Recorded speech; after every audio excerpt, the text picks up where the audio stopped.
Hello, and welcome back to Void Jumpers. What's up, everybody? We're here, we're back, it's Wednesday, it's our favorite day of the whole entire week, at least mine. We're going to be playing Monster of the Week today in a universe that we created as a group.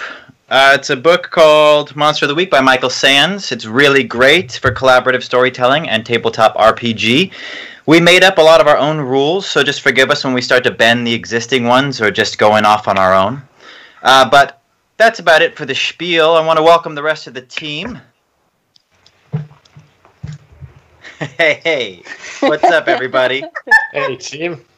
I think it's just you still, Jesse, so you just got to act as enthusiastic as the rest of us are.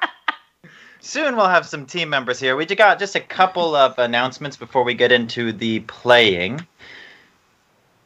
We're here in spirit. I don't know if we're being heard or if it's just Jesse by himself, but we're here in spirit. Okay, well, how's everybody's week been? Strange, stressful, I'm sure. We're here to provide a little bit of entertainment, and I'm just vamping until we get the rest of the band on. Hey! Hey! There we go. Before we get started, Lisa, I believe you have some announcements about the tips and the donations we'll be doing. Yeah, so we are continuing our fundraising for Black Lives Matter. This week, our foundation is the Loveland Foundation. I've been supporting them for the whole month of June with my own stream, and it's a foundation that was started by Rachel Cargill.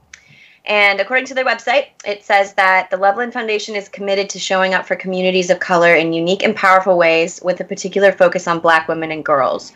Our resources and initiatives are collaborative, and they prioritize opportunity, access, validation, and healing.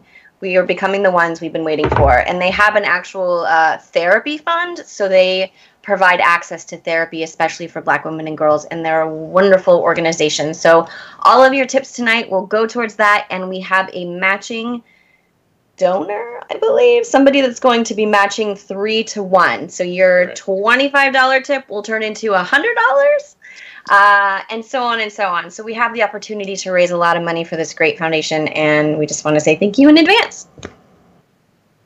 I think last week, Trin, jump in, we raised...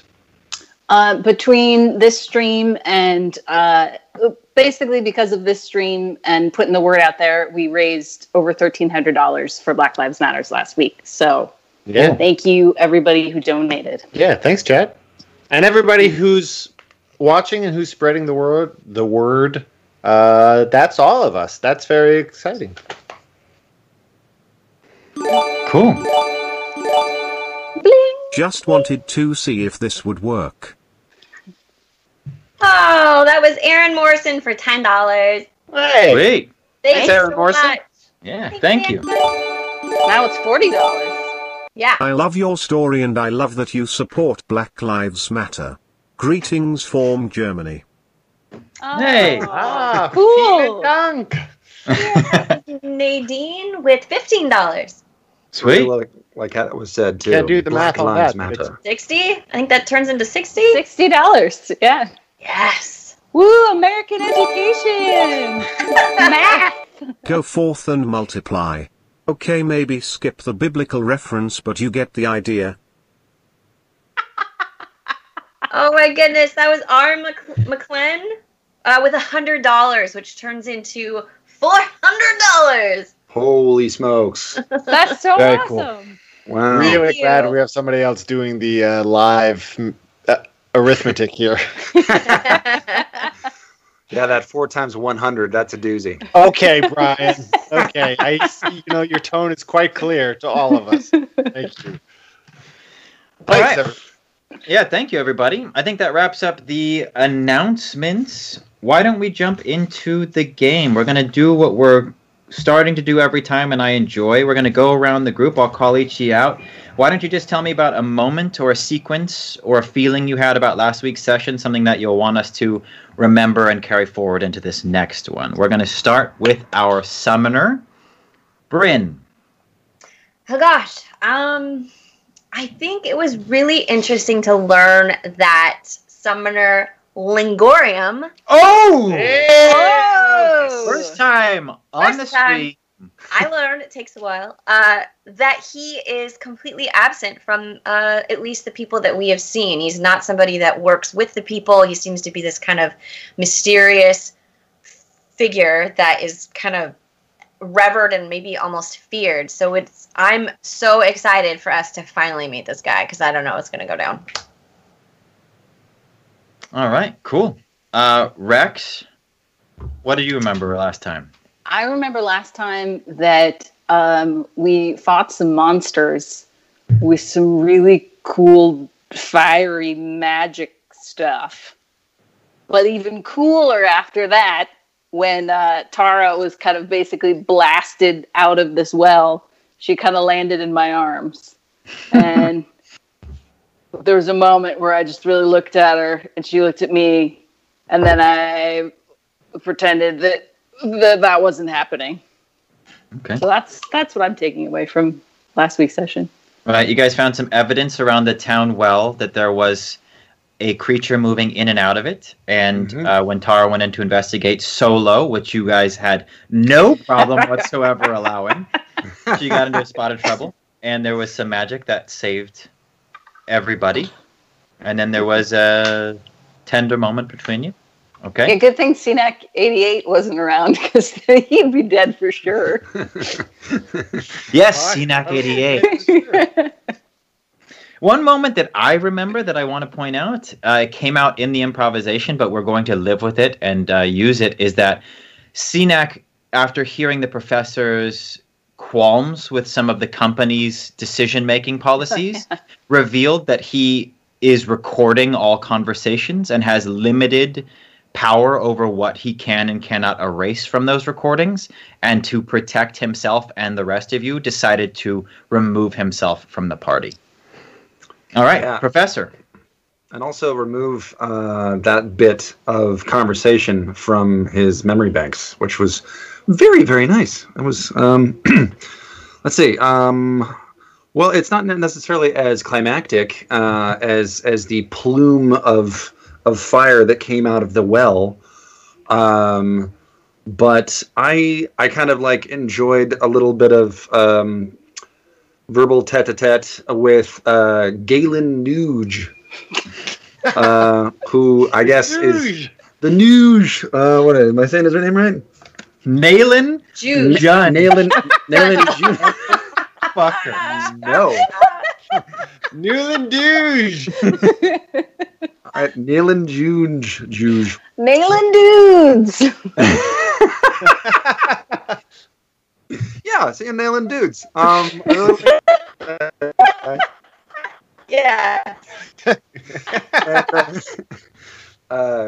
He was kind of just sort of, reacting to the people that are on his turf, and thinks he's like the top guy and stuff, and so kind of like wanted to see what we're all about, and was really kind of miffed that he weren't aware that we were actually coming to the town and we were invited, and we got to kind of rub that in his face a little bit. That was kind of fun. But yeah. Oh, and I also got as Tara went spelunking down said well that we mentioned earlier, the professor got to pull out some gadgets and stuff like that, and snake down a little camera so we could see what's going on in there. I thought that was kind of cool. You also used those types of gadgets and equipment to take a look at the monster that she carried half of back up, and you learned that it was weak against fire. It's weak against fire, and we have encountered 3 of these kinds of things so far. First was some sort of monster crab or nightmare crab, and then there was a nightmare tick, which is slightly smaller, seemed to be more of like a drone or a working class kind of cast. And when I asked about this one, this last one that came in the well, or came out of the well, half of it, it was a scorpion version of sort of the same sort of anomaly. And it seemed to be more of a kind of a working system. Mm-hmm. So, we learned a lot about those guys. All right. What about you, Tag? I'd like to turn my time over a little bit to hear from Bryn and Mission Control. The highlight that sticks out to me was the very end when Tag and Bryn sort of joined forces to create a giant inferno, I think larger than either of them expected, certainly larger than Tag ever expected. Whether or not Bryn had an idea of the extent of her powers, I don't know. And then Bryn and I shared a moment where I tried to express that while there is a destructive capacity of fire, it can also be a source of growth and renewal, and a source of great beauty when yielded honestly and responsibly, and that just because she had this power and used it, given to that temptation, was nothing. There's nothing wrong with that. But then we shared a memory in which I learned that the situation is a bit more complicated than perhaps Tag made it out to be. Do you want to jump in, Bryn, with that memory? Yeah. Yes, and I will. Yes. I knew that I wasn't supposed to use fire because I didn't have total control over it. And the memory that came through with Tag is when my mother was teaching me when I was much younger to use fire, and was my mother teaching me, or was it my grandmother? It was my mother teaching me. Yeah. And I was not able to control it, and it created a massive amount of fire and a huge problem, and it blew out one of the gems on her. Didn't it blow out one of the gems on her staff? Yeah, the main red gem that was at the head of her staff, yeah. Yeah, and he learned that fire magic is what took down my grandmother and her mother, and my mother was the first in a long line to be able to master it, and it's looking like I'm not going to be able to rein it in. And so Tag got to experience the moment when it became evident that I was likely going to follow in the footsteps of my ancestors. There is built into your character, we used a modified version of the Hex from the Tome of Mysteries, which is one of the Monster of the Week books. There is a mechanic called Temptation. What is your specific temptation? My temptation is use magic to discover forbidden, dangerous knowledge. It's a driving force, and so if any of those opportunities arise where it seems like you could give into that temptation to discover dangerous forces of magic, it starts to take over. And there is actually some dice rolls that we could employ if it's strong enough. And so I feel like it was just nice to find in the story the first big moment of that. Yeah. Yeah. Which I didn't expect. I thought you guys would be the ones going down into the well, not the solo townsperson who you offered up on a silver platter to any things which might be at the bottom. But to each their own. Can you guys tell if the GM has feelings about choices we made as collaborative storytellers in this game? It's not clear to me. All right. I fear full-throated approval of all of our choices. Yeah. She seemed really confident that she could do that herself. I think she just dove down there. And then we were like, do you need any help? And she was like, no, I got it. And we were like, okay, cool. I didn't want to be anti-feminist and assume that she couldn't do it herself. Oh, it had nothing to do with that. It was only more that there was just 4 other warriors who were sitting on the sidelines. All right. Anyway, you want to be an author, write your books, okay? You want a generative storyteller, do a tabletop RPG stream with us, you jackass. Fair. Okay, let's draw straws. Who wants to go into the Eldersea facility, and the rest of us will wait outside. All right, so we're going to pick up right outside that well. The explosions just happened. Tag and Bryn have shared this memory. Tara, the guide, is standing next to Rex, and the professor is hovering over this half-burnt carcass of a nightmare scorpion.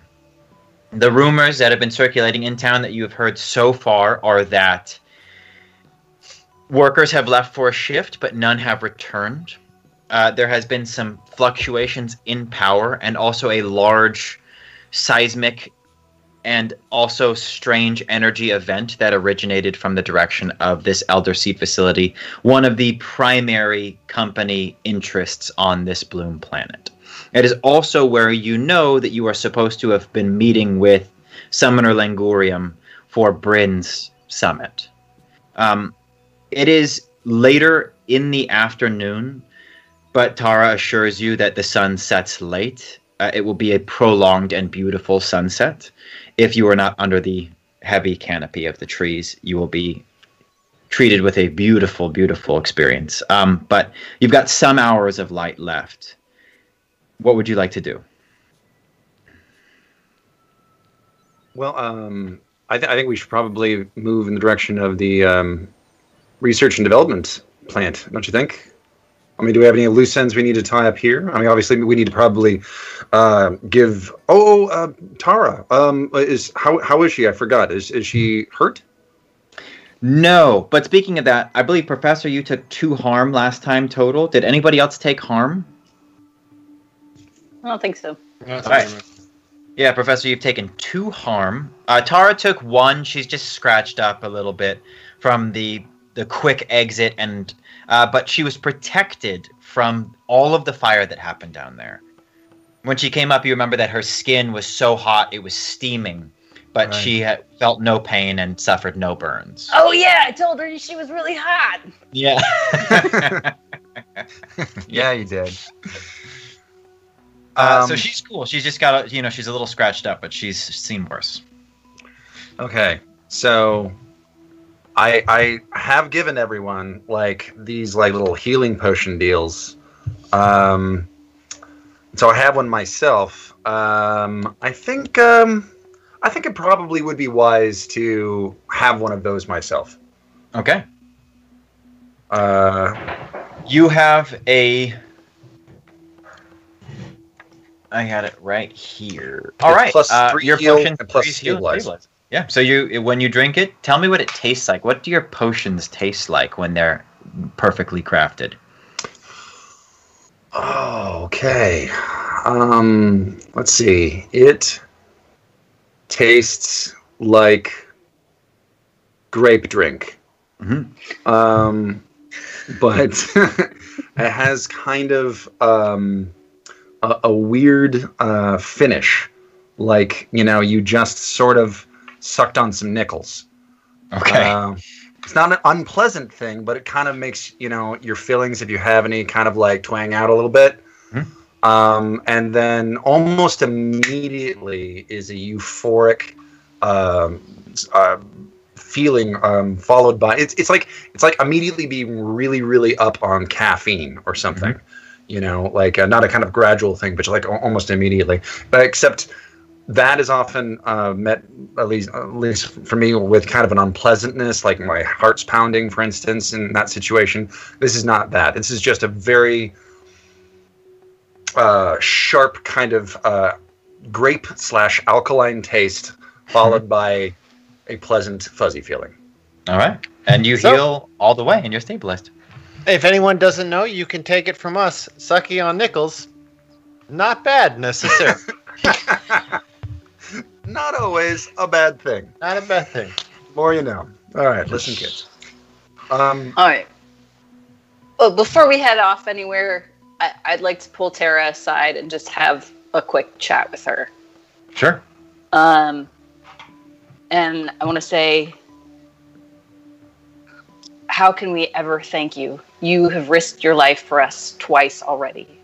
What we're about to go to do, it's supposed to be a diplomatic mission, but everything about this whole thing has been completely bonkers, and I have no idea what we're walking into.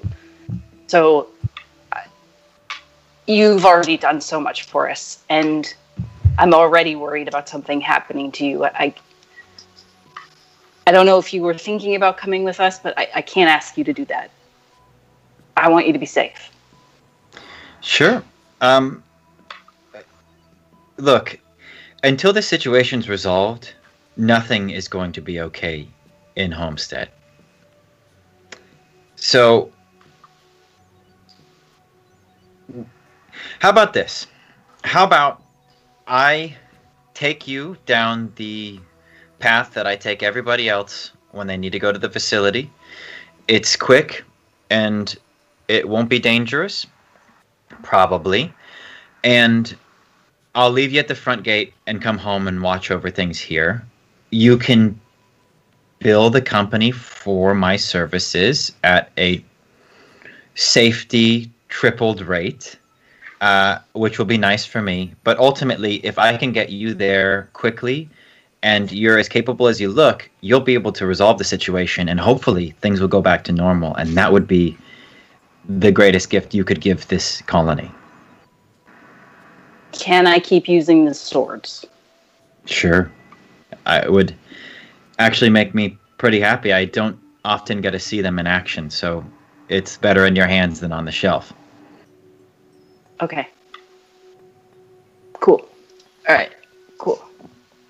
She walks back over to the party with you, and pulls a handkerchief out of her pocket, and she's just wiping a little bit of sweat off of her face, but she says, I'm ready to go as soon as you are. We've got some daylight left, but not much. All right. Let's go. Well, I feel great. Let's go. Oh, and Professor, she reaches down on the ground and picks up a slightly charred, shoulder-mounted camera/cannon that had been lowered into the well and blown back out, and says, I believe this is yours. It is. Thank you. Yes. And wow. That really, that just took a licking, didn't it? It still works. That's fantastic. All right. Puts it away in his pack. All right, cool.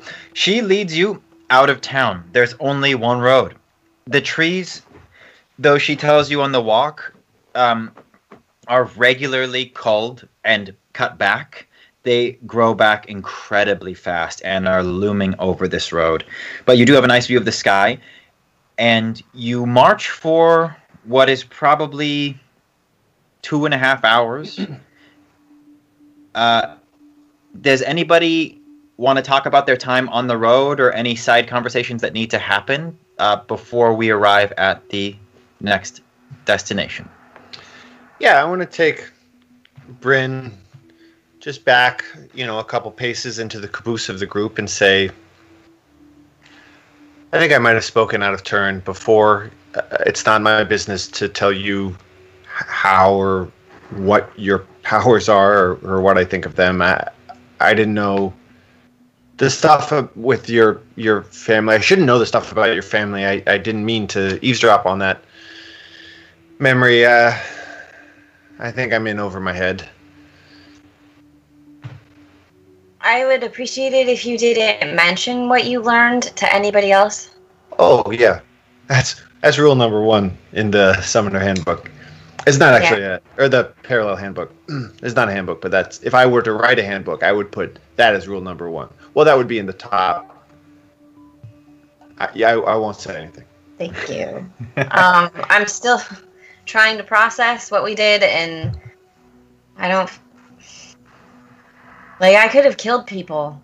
You saw that. And yeah, but I can't put people in danger like that. I can't. That's so irresponsible of me. I have to avoid it. In danger. Tara was gonna be done for if you hadn't done something about it. Right, but I could have taken out more than the professor's eyebrows. That if I hadn't reined it in at the last moment. I mean, it's so explosive and so uncontrolled, and I cannot use fire. I can't. I need you to help me stay within that I don't use fire. Okay. Okay. You guys are important to me, and I don't want to be responsible for injuring anybody in this group. I don't think you're going to injure any of us. We're a team. Okay. Okay, good. No more talking about it. Stay away from fire. Okay. Thank you. Okay. They catch back up to the group. Any other pressing conversations? I'm just gonna eat some snacks and casually toss them out to every member of the party. But I'm gonna save the best snacks for Tara. Okay. She's appreciative. You can tell. She says, you know, I'm so used to company rations and just unseasoned vegetables, especially when I'm out in the bush. And so this little... I love unseasoned vegetables. Sorry, that's not what you were saying. Sorry. I do too. I don't like eating them for every meal weeks at a time. These little pistachio nuts and chocolates are delicious, and I am very grateful. Thank you so much. I'm really glad you like them. All right. Professor, anything out of you, or are we there?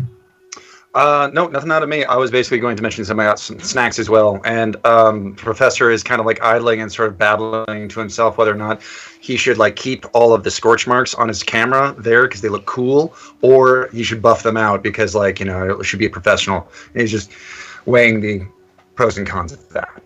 Okay. All right. The jungle gets progressively denser the farther away from the colony that you go. And then there is a fallen tree across the road. Tara says it's been here for a while. There was a big storm a while back and knocked us over. It blocks your view. It's one of those monstrous trees. She says the company keeps promising they're going to come out here and cut through this, but because they don't really send vehicles to and from as often, and most of the traffic on this planet's foot traffic, I don't know when they're going to get to it. But it blocks your view. You scramble over the top of it, and when you get to the other side, you're met with a very large clearing.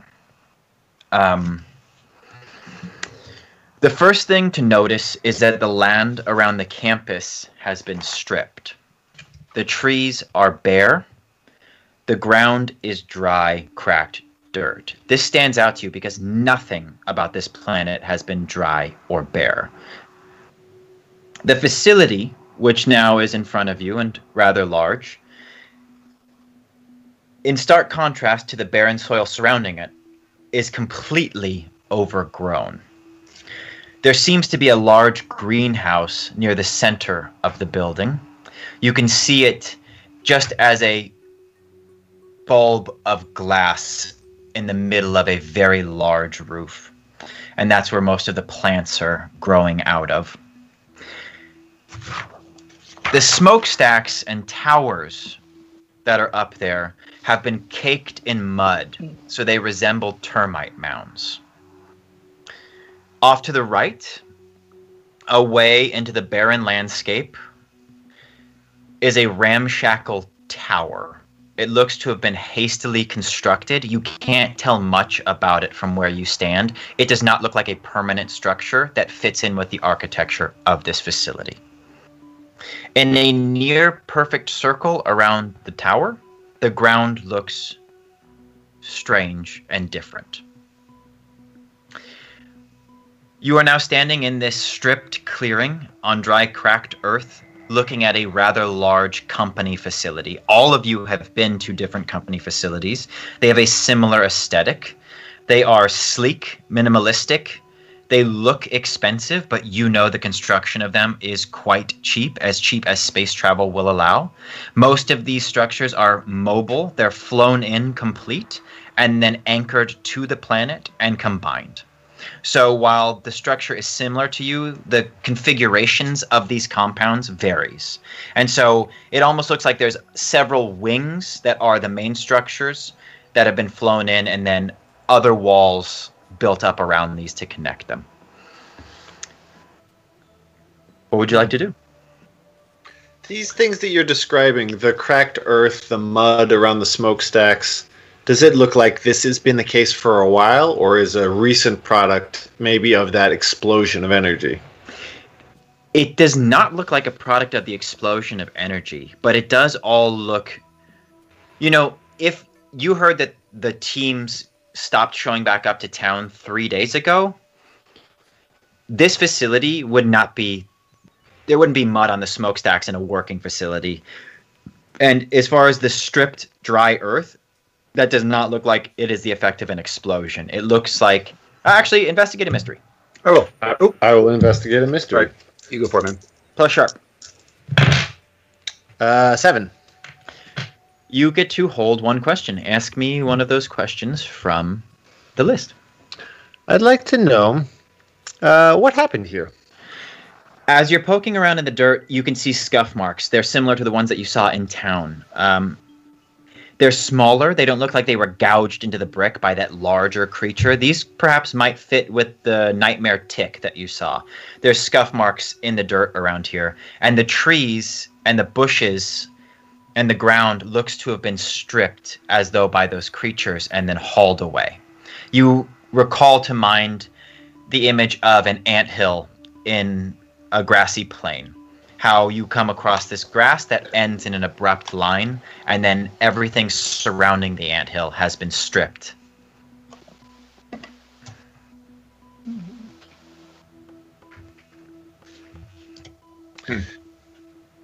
Well, what are our leads? We're here to meet Summoner Langurian, but it doesn't, I presume, seem like there's any sign of inhabitants around this place. Any immediate sign of activity? No, you don't see any life. There is a visitor center visible through the overgrowth of the facility itself, as the plants are kind of spilling out of the greenhouse. And it's part of that main building, but it looks like that would be the main entrance. But you've been into factories or to facilities before. These smokestacks would be coughing smoke. There'd be vehicles, like smaller forklift type vehicles moving around the outside. There'd be activity. There's none of that. I'd like to kneel down right at the beginning of this clearing, of this ring of cracked earth. I'd like to kneel down and just put my palm on it and see if I can read kind of into the memory of the soil, as Tag can do with his psychic abilities, and see, what am I looking for? I guess I want to know, we felt a lot of evil coming from the ground. I want to know if we're getting to a concentrated source of that, and it's maybe responsible for some of the destruction in the land itself. Sure. You just using magic, or you have a certain move in mind? You tell me. Let me take a look at your good old-fashioned moves. I think that this would be... this is not one of Tag's specialty moves. This would be either magic or just another version of Investigative Mystery. Sure, let's just use magic. And it's going to be to... I think either communicate with something that you do not share a language with, as in the earth, the dirt, the energy. Let's say observe another place or time. Okay. And see if I can get an idea, maybe, like just prior to people going missing, like 4 or 5 days ago. See what the differences are. Roll it. Plus weird. That is a 13. Ooh, baby. No glitches. You get to do exactly what you say. So tell me how you prepare the ritual, and then I will tell you what you see. So he kneels down, and a lot of, as we know, Tag is untaught in a lot of his magic. He doesn't have elemental training in the way that the summoner does, or even in the way that the other parallels do, in preparation for their combination with the summoner. So he puts his palm on the ground, and it's kind of like slides. I don't know if anyone uses...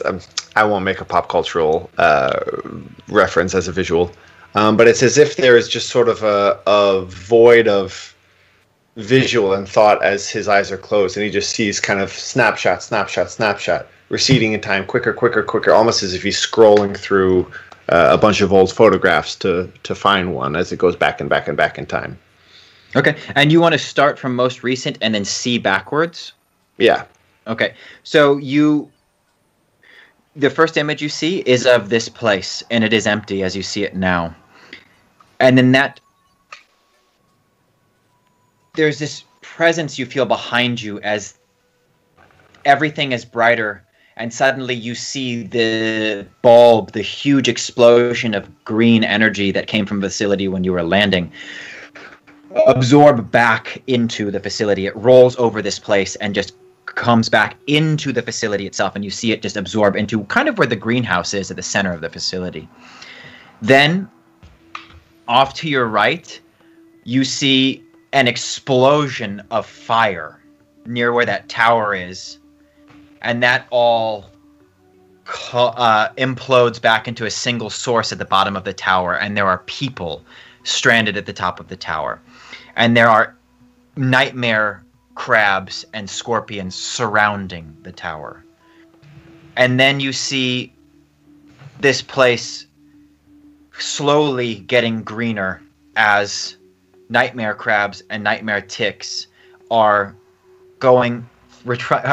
it's hard to do it in reverse. They're leaving the facility and taking leaves out of their mouths and their pinchers and placing them back onto the trees. You're almost seeing them fill up all of the trees back up, and it is clear that they were the ones that were stripping all of this. And that goes for a while until this place is lush again. And then you see crews of workers, all of those insects disappear, and you see crews of workers coming in and coming out. So if we can try to reverse this time narrative that we've created in picture form, the first event was these creatures coming in, and then an explosion of fire, and then the explosion of energy? Yes. Okay, great. I'm going to relay this to the group. Wow.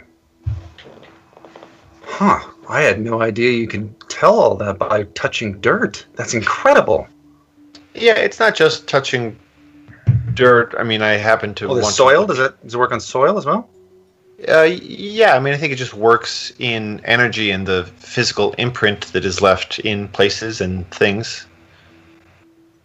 Wow. Yeah, that's pretty incredible. I'd like to be experimented on. I just want to say that right now. I don't want to be experimented on either. I'm not worried about you being experimented on. I'm not worried about it being experimented on as well. I'm not sure what we're talking about. I'm talking... Okay. So this is what I saw. So did I get a sense of where... Did these creatures come from one particular place, or they just sort of swarmed the facility? They seem to be coming from the facility.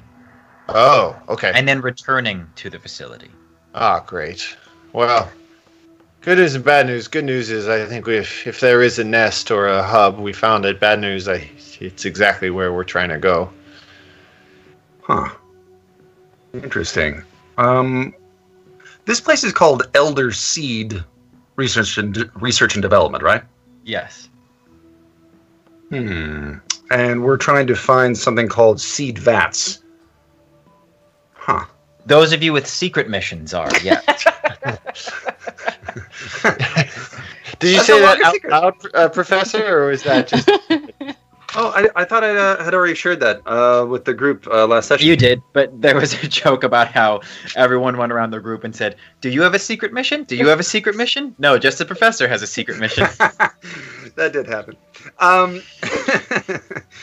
So I'd like to read a bad situation. Sure. What in particular are you looking at? Well, I would like to, I kind of, after he describes all of that, you know, I wanted to, actually, maybe I'm a little bit confused because, like, I had this idea in my head earlier on, and then, like, you know, his narrative continued, and it turned out that, like, you know, these creatures were coming from the facility and then going back into it. But you, before then, had described all these mounds, like termite mounds, and I was kind of... on the facility. It's the smokestacks and all of the chimneys that would be used for ventilation on the facility have been caked with mud. So it's all kind of part of that same building. It's all coming from this one area. Okay. Maybe I would like to see if I can discern specifically what that is, if it matters. I mean, sure. Yeah, okay. You guys will need to start crossing the barren ground to get towards the facility. But, okay. Yeah, go ahead. Roll it. It's plus sharp. That would be investigate a mystery instead, wouldn't it? Yeah. Yeah, usually you read about a situation as something I would cue you in on if something is happening or about to happen. If you're just trying to figure some stuff out, investigate a mystery will work. Okay. I would say before we get any closer that maybe now is the time to say to Tara, thank you so much for your help. Get the hell out of here. Go protect your people. Yeah, she's actually just kind of staring at the facility in awe. And she shakes her head and she says, yeah, I'm sorry. This is as far as I've ever gone, but I've seen the facility from a distance. And she points to the ground. And you can see that there are the bottoms of posts that have been ripped out, and you can see now that there are larger scuffs where things have been drug. She says there was a gate here, but whatever is taking the plants is taking everything. They're taking everything back to that place, and I'm sorry. Yes, you're right. I'll return, and I really hope I see you again. But this is as far as I'll go. I hope I see you again, too. She puts a hand on your shoulder and gives it a squeeze, and then turns and leaves, and then turns back around and says, oh, yeah, and bye everybody else, too. And then turns back around and leaves. And even though it's a really, really tense, serious situation, I can't help but check out her butt a little bit. That's a good butt. I go back. Yeah. It's a good butt. A lot of hiking. Strong legs, too. Was there did it look like this swarm of creatures were? You mentioned them attacking a couple people or a scene of that. Could it be of the scale of a massacre that would be responsible for why no one came home, or is that maybe something else? You'll need to go to the tower and investigate that area. First, we'll do Professor. As you guys are crossing this dirt, Tara leaves. The Professor is looking more at the facility itself, trying to get a feel for that. Roll Investigate a Mystery. Okay. I actually already did. And what did you get? 8. And cool. I think I'm going to focus on if anything is being concealed here. Yeah. As you're looking and your eyes are kind of caught on those strange termite towers, you do see at the top of them a little bit of movement. And at first, your brain tells you that it's going to be a puff of smoke or something that would normally come out of a chimney. But it looks like spindly legs reach over the edge and then slide back down into the chimney. Okay. Just so everyone is aware, you know how we've been seeing creatures get steadily larger and more complex? That may continue. Huh. I think the rabbit hole goes much, much deeper from here. Giant rabbits? You know what? It's not out of the realm of possibility. Not the worst thing it could be. Not the worst at all, yeah. While the professor's been investigating this, I've kind of wandered off to the ramshackle tower, because I believe you described that it looked like it was hastily constructed. Yeah. As you approach, too, you notice that the ground does look different around it. It's actually charred in the way that you would expect an explosion to affect the ground, but it seems to be coming from the tower. There's a circle around the tower. It looks like maybe fire rolled out from that direction. As you get closer, roll Investigate a Mystery. You bet. 6. Okay, so that's a fail. I'm going to take a hard move. You see that the tower looks to be built of pieces of that gate Tara mentioned. And really it's just like some stilts with a platform on top and a rope that came down. There's a device on the ground that is covered in dirt and ash. There are no people here, but there are mounds of ash. And as you're kind of looking around, you realize that they have strange shapes and almost the outlines of legs and pincers, as though there were an abundance of these creatures here. And perhaps whatever this explosion was rolled over the lot of them and torched them. But you pick up this this device, and you're trying to put together the pieces. You think hastily made platform, explosion. There's all these creatures here, but how would they have gotten them here? And you're kind of brushing off this device. And as you do, you kind of brush it off, and it looks like a speaker, and you brush it off again, and it looks like some buttons, and you brush it off again, and you hit a switch, and a loud, chirping, almost sub-audible frequency starts screaming out of this device. What do you do? Everybody, you register like a change in the air, but it's not a loud noise. Rex, you hear it because you're holding this thing. So they can't hear what I hear? They know something's going on, but they don't. It's right in front of you, so you can kind of hear that it's like a dog whistle, you know? Like you're aware that something is happening, you just can't quite hear whatever frequency it's at. It turns off. Professor? Yes. Now you should roll Read a Bad Situation. Yeah! Oh, man. That is cool. No, it's sharp. And that's 8. All right, you got to ask me one question off that list. All right.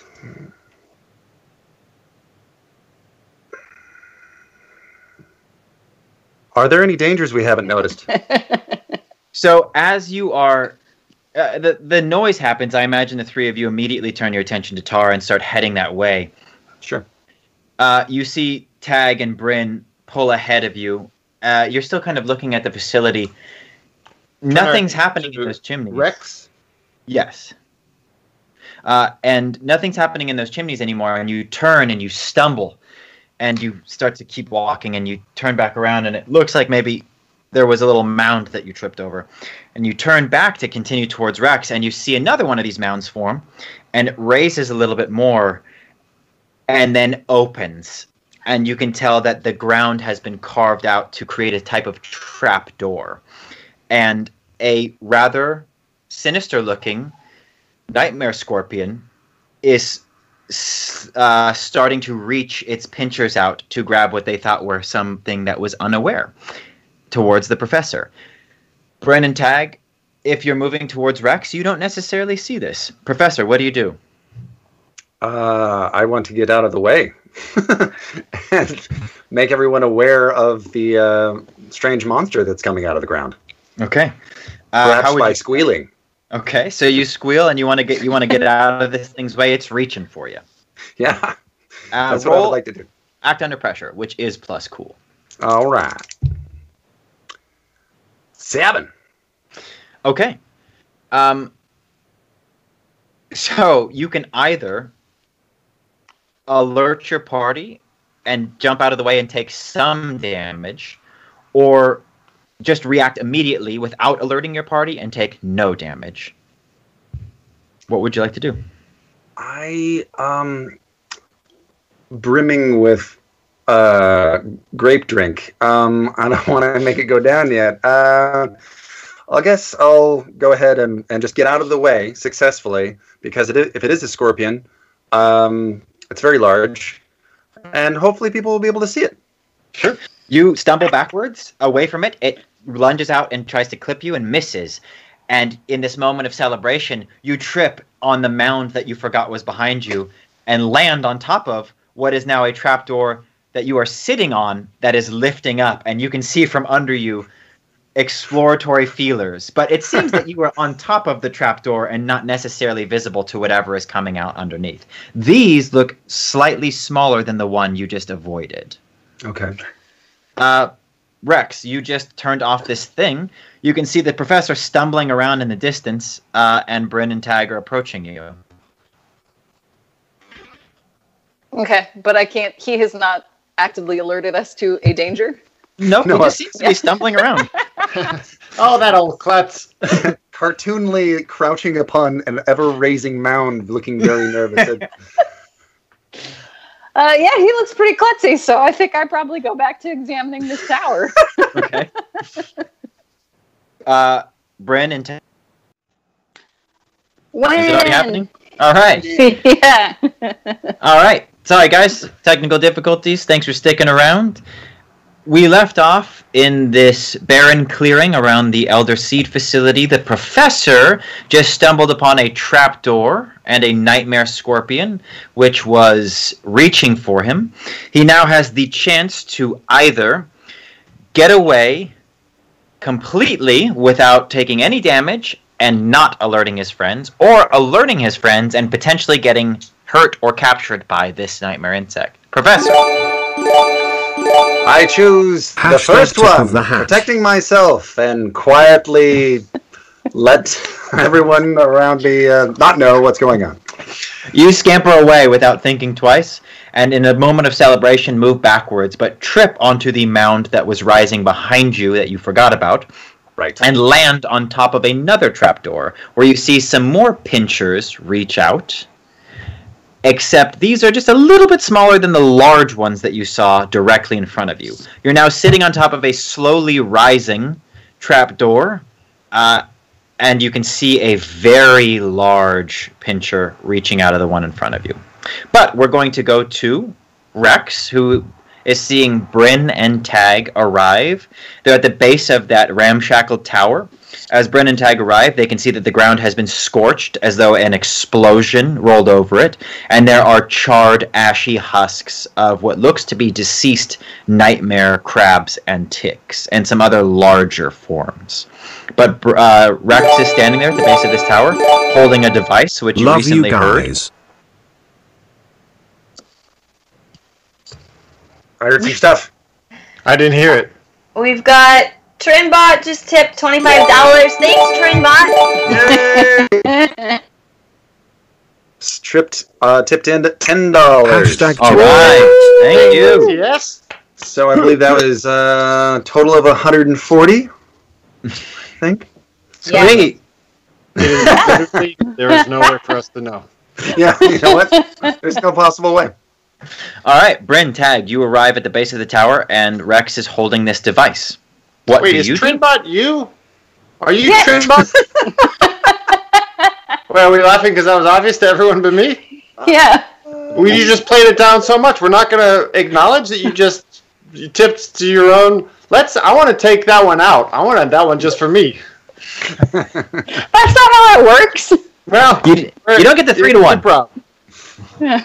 I spoiled you enough already. All right. All right, suckers, what do you do? Do you guys know what this thing is?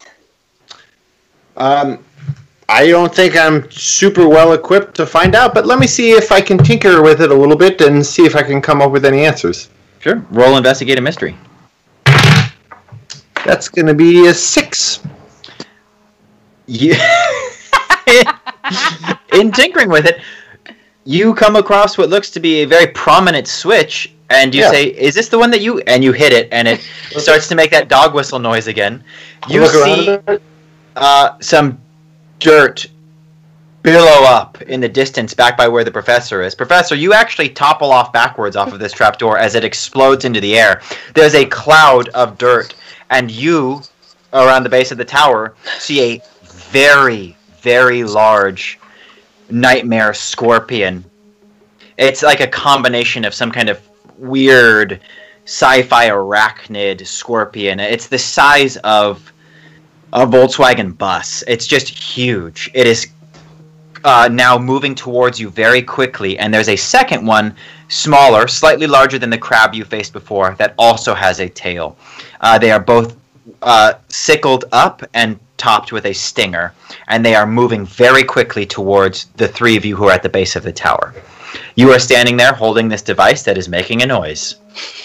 Turn it off! They're coming towards us, at the 3 of us at the base of the tower. They're approaching the doctor. They are coming towards you very quickly. You saw the dust explode out of the ground the moment you flipped the switch. Okay. I'm gonna use my staff to make a barrier between us and the scorpion. Tell me How more. strong is that barrier? The barrier can be a solid wall. I can create a solid wall out of the dirt. Oh, perfect. Then we have nothing to... The professor! Roll. Are you using shield, or are you trying to do something larger than that, Bryn? I'm using... I have a spell of barrier. Okay. Good Let's go with against that. one attack. Yeah, I'm gonna do that. All right. Here's what I think. This would be an interesting situation, because that spell, as written, is made to be a like an individual shield. But I think knowing how intense the power was, what we're going to do is we're going to use big magic to create like a wall out of this dirt. I'm going You're to an say... earthbender! Actually, I'm gonna make a cone around the scorpion, so it's a wall, a circular wall around them, so it'll like contain them. Okay. How? And you want it to just be Okay. all straight up or angled in like a cone? I need it angled in. I don't want these fuckers to jump. Sure, cool. All right, so it's going to be big magic, and the way that big magic works is that I'm going to tell you what you need if you want to be able to do it. Okay. You have everything that you need because your memory goes back to something that happened, 3 hours ago. You felt the connection from Tag, and he amped your magic. He kind of like plugged in a supercharger to it, hit it with some NOS, and you were able to do something. So you know that you could augment your shield spell, barrier spell, if Tag lends you his energy through your psychic connection. So in order to cast this spell, you'll just need to activate the link, and Tag will need to participate in what will become a very fast, down and dirty ritual to create a large wall. Okay, I look at Tag and I say, "Hey, Good. can we open up that connection? Can you jump in here, feed me some energy, so I can make a cone wall barrier around these scorpions?" I say, yes, not to interrupt, but I'm here. I got you. No need to explain. Okay. Cool. So you're going to roll, as part of the spell, you're also going to have to use magic. So you're going to roll plus weird. Tag, you're going to roll help out, but instead of adding tough, you're going to add weird. Okay. My weird is +2. Sorry. Would be 8. help. All right. Choose one glitch and let me know what it is. And Tag, what did you roll? 9. Okay. So you're going to be giving her a +1, but you expose yourself to trouble or danger, which we will resolve as a secondary scenario. Great. I'm going to the effect is of short duration. Okay.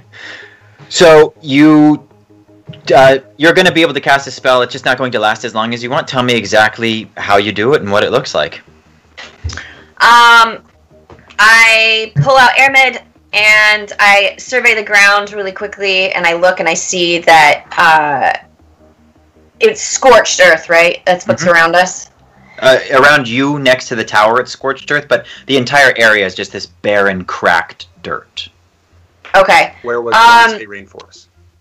Yeah. I am going to, with the staff, feel down into the earth and root down far, like 50 feet. And I can start to feel that the ground goes from this like cracked dirt into like a limestone. It's just buried way down in here. And I use the magic of the staff, with the earth magic, and I start formulating up the limestone to come up, and I start telling it, and I use the staff, and I start doing it in a circle.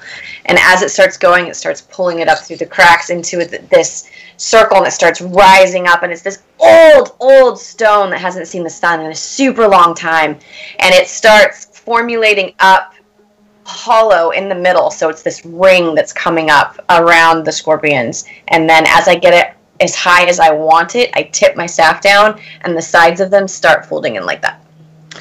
Tag, you feel as she opens this connection to you and is asking for power that she's visualizing a personal barrier, and she will need you to amplify that in order to achieve what she's just done. How do you do so? I go right into the psychic persuasion of the scorpions, and I give them the sense of futility that lead to help convince them that they are in fact trapped. Okay. You feel... It's like this...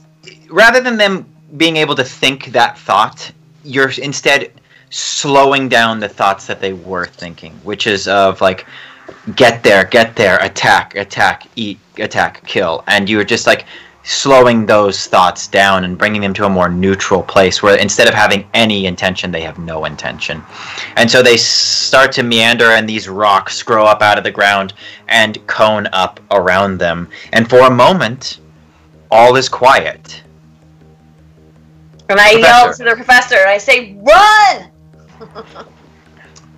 I do so, and I join the party.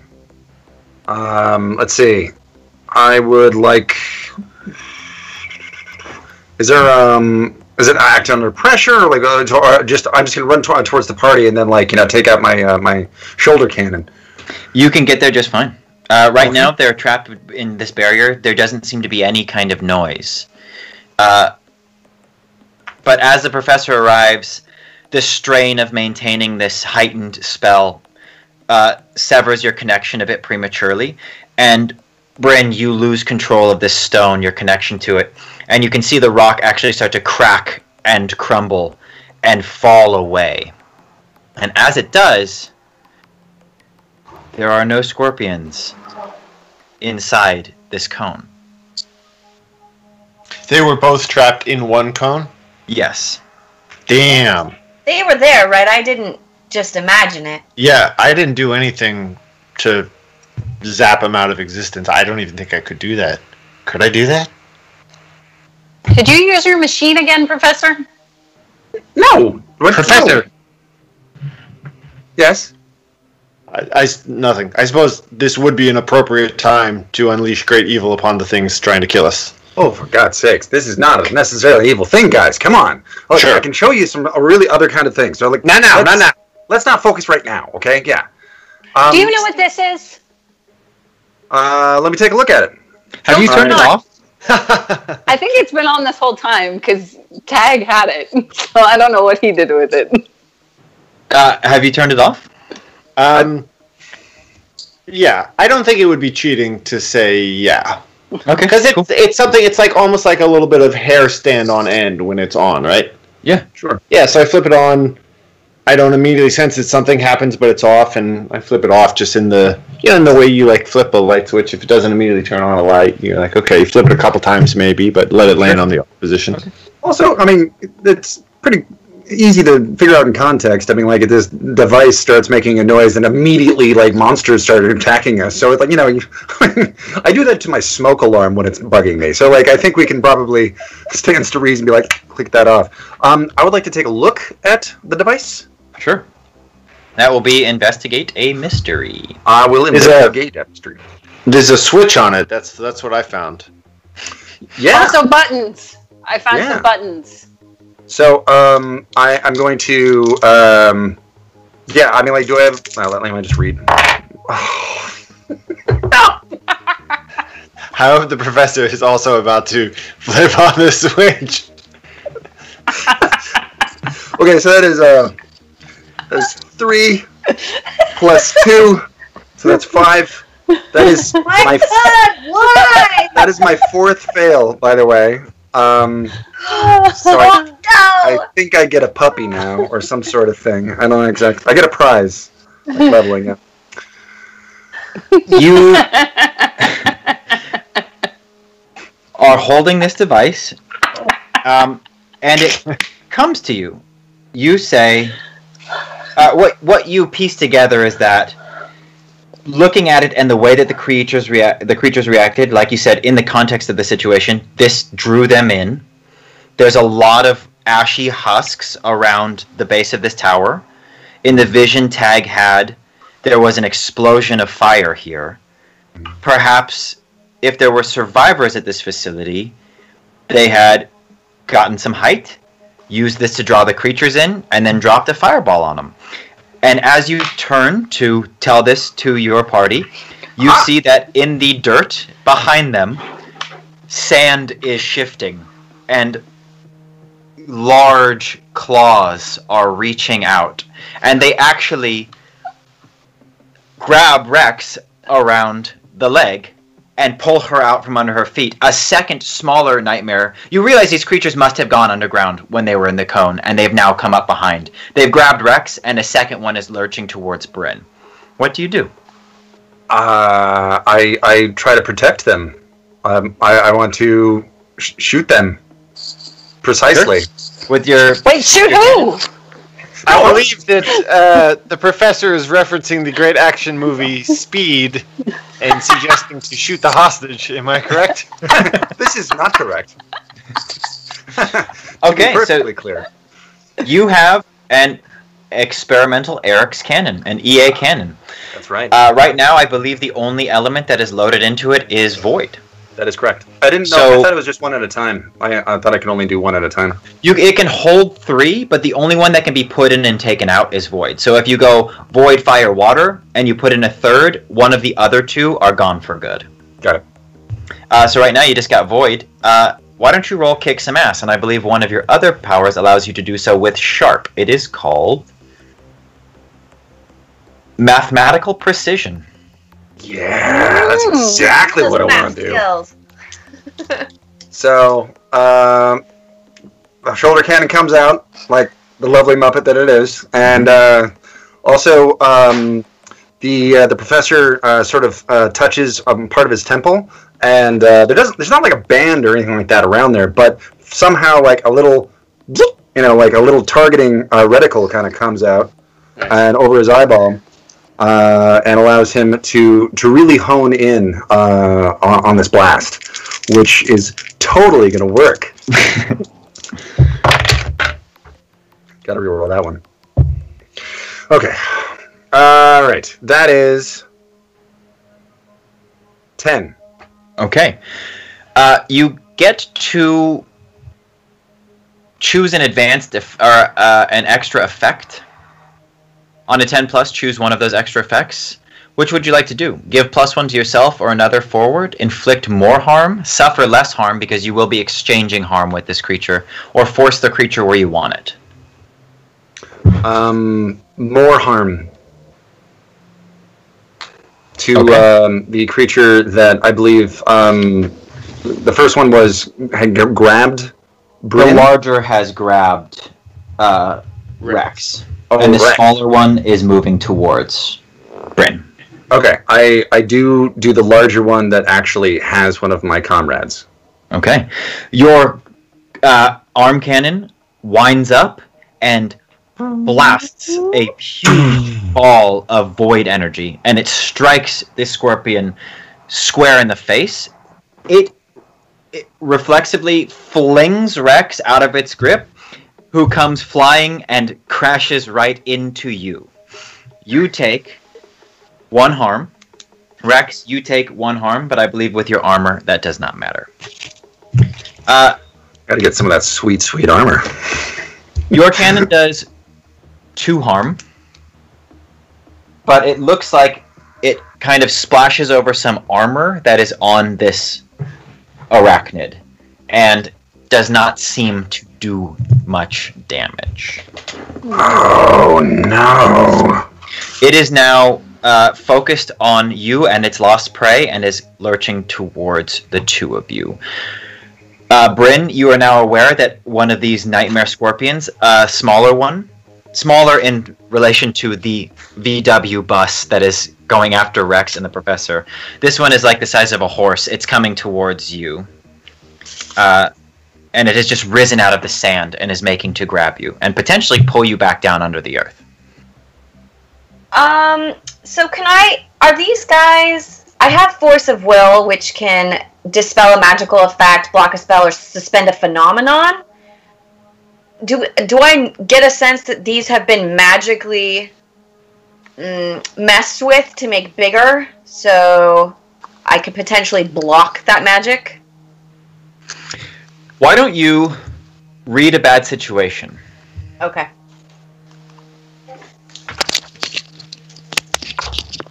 Oh, I rolled a 12 plus whatever, so. Boom. Okay, so when you're looking at these creatures, you get to ask 3 of the questions off of the list underneath read a bad situation. 3! Yes! Okay. I would like to know... God, some of these are so obvious. That's okay. What's the best way to protect the victims? You know that if the professor just launched some void energy at this thing, and it didn't even get past the armor, you've seen what fire can do to these things. Dang it.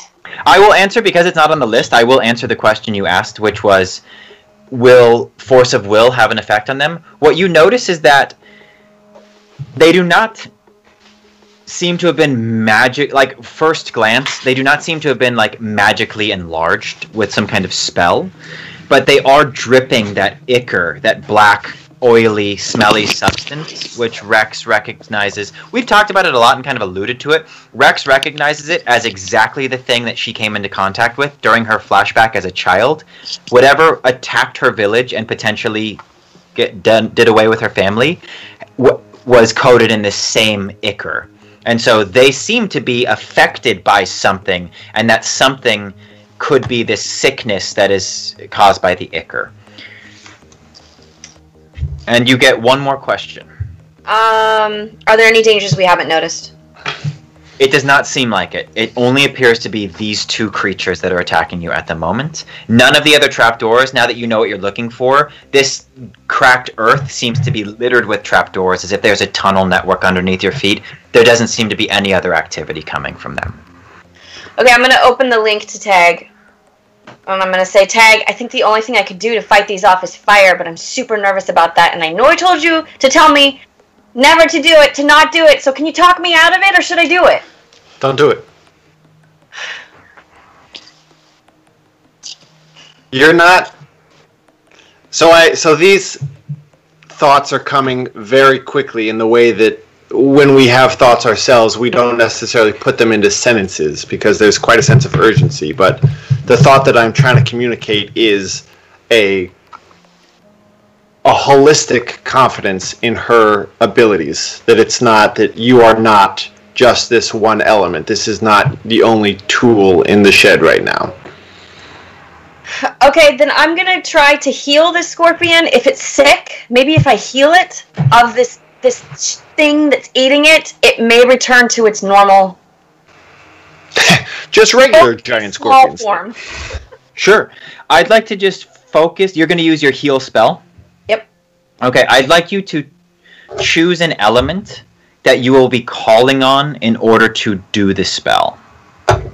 As we get into these combats, what will become very important is how elements interact with one another. And so the reason that fire is working against these creatures isn't just because they're bugs. It has something more to do with the way that they're interacting with elemental energy themselves. So fire might not be their only weakness. And I think that I don't have an idea for this, Bryn. I think that if you're going to be trying to use heal, it is not my intention to just be like, psych, what you did is you gave it all its health back. I think that this could be a very interesting way for you to deal damage to this creature. And so I don't have anything in mind. So I just want you to tell me what energy you're calling upon and how you're going to do it. And then we'll have you roll and we'll figure out what happens. I think it's pretty cool. I think I would like to use light, because I'm going to push out the darkness of the ichor. And I am so incredibly stressed out right now and trying to push away fire that I grab my staff and I aim at the closest thing, which is the continuum. And I'm like, shit. And so I'm going to pull from it and shove it into the scorpion. Okay. Is that part of this lore that the continuum itself, that sun, is light energy? No. I think that in this moment, that is exactly what Bryn thinks she's doing. The continuum would be what is believed to be life energy, which is a combination of all elements. Okay. But it's not just 6 individual elements aligned with one another. They combine to create whatever it is that the continuum is. Captain Planet. But Captain Planet, exactly. But Bryn is looking at this thing and thinking, light, so... And I've never tapped into it. I was just told that it's the no-go zone. So... Yeah, which is interesting. So you're trying to tap into what is ostensibly the most powerful thing there is. And I think that this is perfect. I think that this is perfect because in this moment of violence, everyone has very little time to think. And she's just reached out to someone she trusts and said, I'm afraid. I don't want to do something that could hurt us. And her partner, who can see into her mind, says, we trust you. There are more options. And so you look around you to the most obvious thing there is. This gigantic sun in the sky over this cracked earth. And you're going to roll for your spell, which is just health, right? Health? Heal? Or, yeah. Yeah. You're just going to roll plus weird. Okay, so plus 2. I got a 10. Sweet. I think what happens, and correct me if I'm wrong, is you tell me how you ask for this, and I'll tell you what the response is. How I ask for this? You said you raised your staff up to the sky. And I'm just trying to pull all of the light from the continuum and swirl it and funnel it and focus it into this scorpion. Okay. I mean, I've pulled light from small sources, but now I'm trying to pull it from this, and it's overwhelming. But I'm so focused and so want to save the people that are with me that I just bypass any warning bells in my head and just funnel it. Cool. This is what I think happens. I think, unlike the times that you've called upon this planet or your planet, and you've connected to almost a consciousness that's embedded deep within and a wealth of power, you can feel that there is something like that, but it seems to be very far away. It's not inaccessible. It's just out of reach. But it must be massive, because you can still feel it, even though it is very far away. And so while you don't tap into it and feel it charge through you like normal, you do feel it radiating. Like there is energy that is cascading off of it and coming all the way to the planet. And I think that you hold up your staff in the sky, and much like you would a magnifying glass, you can feel this concentrated beam, and all of you see, it's like a god ray in a video game that's just coming through the trees. It just like condenses and punches through one of the clear gems on Bryn's staff and just burns straight across this scorpion. And you're attacking the smaller one? Well, the one that's right in front of me, yeah. All right. The one that I can see. We're going to say that it does 2 harm, but you're also going to get a +1 because you're pulling on this burning energy. It just cuts straight through this thing's armor, and you can see as it does this. There's all the things that you would expect. It takes damage, the armor peels away, it obviously recoils in pain and stops advancing on you. But you very clearly see the black ichor start to evaporate into that black smoke and peel away as though it's retreating from the wound. And as it does, it leaves half of this thing's face. It's coming out of its eyes. It kind of evaporates on one side, and you see while one eye remains kind of dazed and dumb, the second one starts to move around independently and look around as though it's surprised. And the scorpion recoils and tries to start digging backwards into the sand. Tag. All right, I've just seen what Bryn has done, and it is brilliant, and I think she's onto something, so I'm going to try to follow her lead. And do you remember a couple sessions ago we took a meditative moment to kind of switch the lens that we were viewing the world? We kind of tried to look into that stain, that darkness, and we saw that these creatures were represented by an absence. Not like they were invisible, but just as if they were cut out of our view. Mm-hmm. My hunch is that we were tapping in to it was almost a visual phase shift, as if we were looking at them through a different kind of dimensional eyeglass. Mm-hmm. That's So kind of what how I'd I like figured to too. Say it again. That's kind of what I figured too. So what I want to try to do is focus my energy on that other place and try to see these creatures. I'm going to go for the one that Bryn first kind of half dealt with. Mm-hmm. See if I can log onto it and locate it in that other space, and just looks like my video is frozen. Oh well. It's the most epic frozen face ever. I Pretty tried good frozen keep face. the muscles a little big.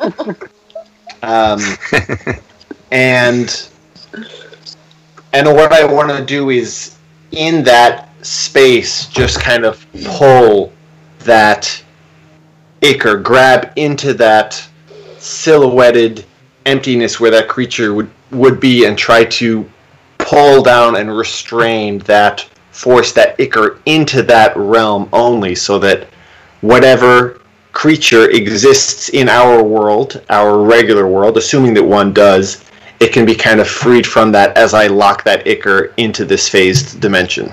Sure. Roll. Use magic. Oh, I thought you were going to say animal husbandry, but okay. Gosh darn it, I won't that be able to use is those skill just points. a frickin' 13. Oh my gosh. All right. So what is the? I think you are trying to trap a specific phenomena. We'll say. Yeah. I think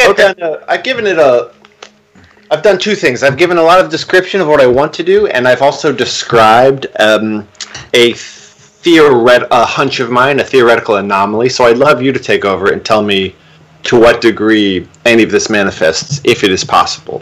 Sure. In these moments, when you guys are moving in the realm of magic, it's really just Bryn and Tag who are starting to do this, and I feel like each time this happens, it's new to you. In your training, Tag, you did not hear anything like this, or in the little training that you were able to witness of other parallels. You weren't able to see or hear about this type of thing, and Bryn, anytime that you've dealt with magic before, it's been very tangible, but in this place, because there's been this other presence that's made you start trying to look behind the curtain and see through this lens, you're starting to feel yourself operating in these two spaces. You're operating in the present, and you're also operating in this parallel realm, where it is the place where magic... It's the code of the Matrix, you know? Like, you are seeing magic as it's describing itself and actualizing. And so in that place, it's almost as though you astral project yourself, and you are able to approach this absence.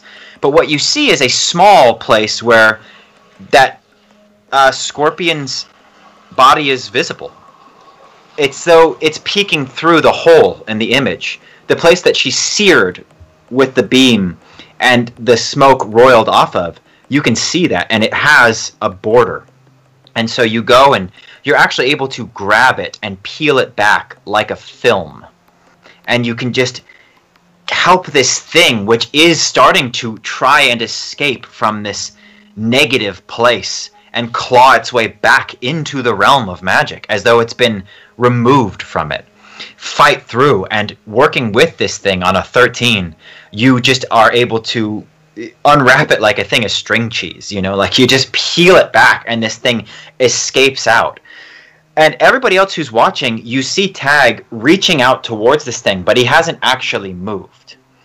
And Professor, you're a bit preoccupied, as Rex is too, but Bryn, you see the ichor just curl off of this scorpion and burn away until it's no longer covered.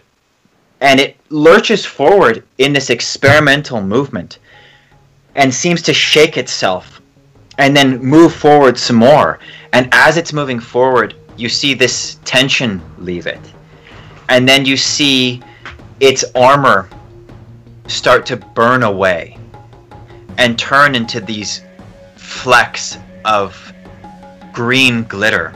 And it looks just like the energy that curled around the spaceship when you started to move the phenomena of the energy that exploded while you were landing.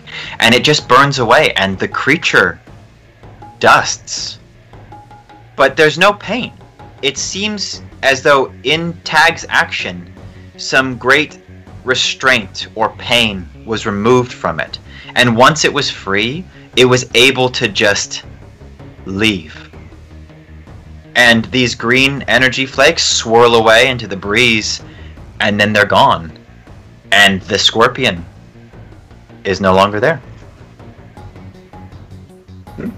And Tag, in that place, you can see that you're holding this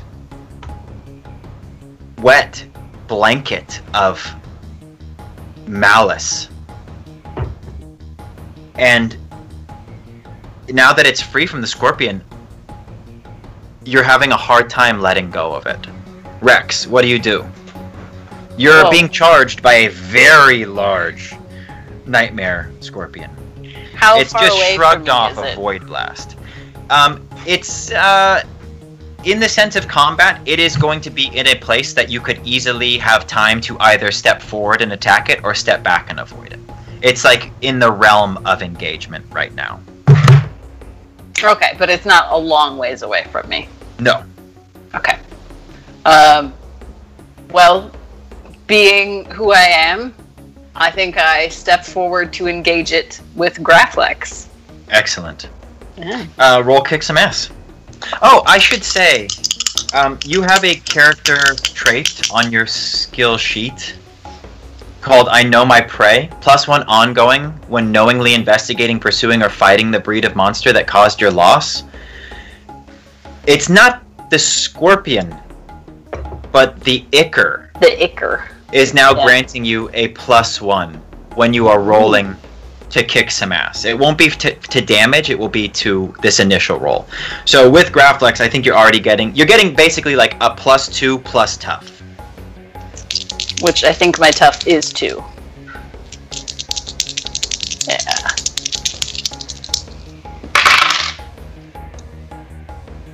Oh no. What? You So would what have to roll snake eyes to fail this roll. Oh. No way. You are caught in this moment of realization that you are finally facing off against, if not the culprit, perhaps the phenomenon which is responsible for whatever culprits took your family. And it just charges you up. But in that moment of realization, you do not act quickly enough. And this scorpion... I'm overwhelmed with emotion. I'm verklempt. It sidesteps your swing upward and lashes out with its tail stinger.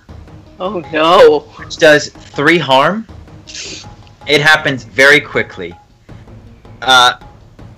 It does not defeat armor. What is your armor? 2? 2.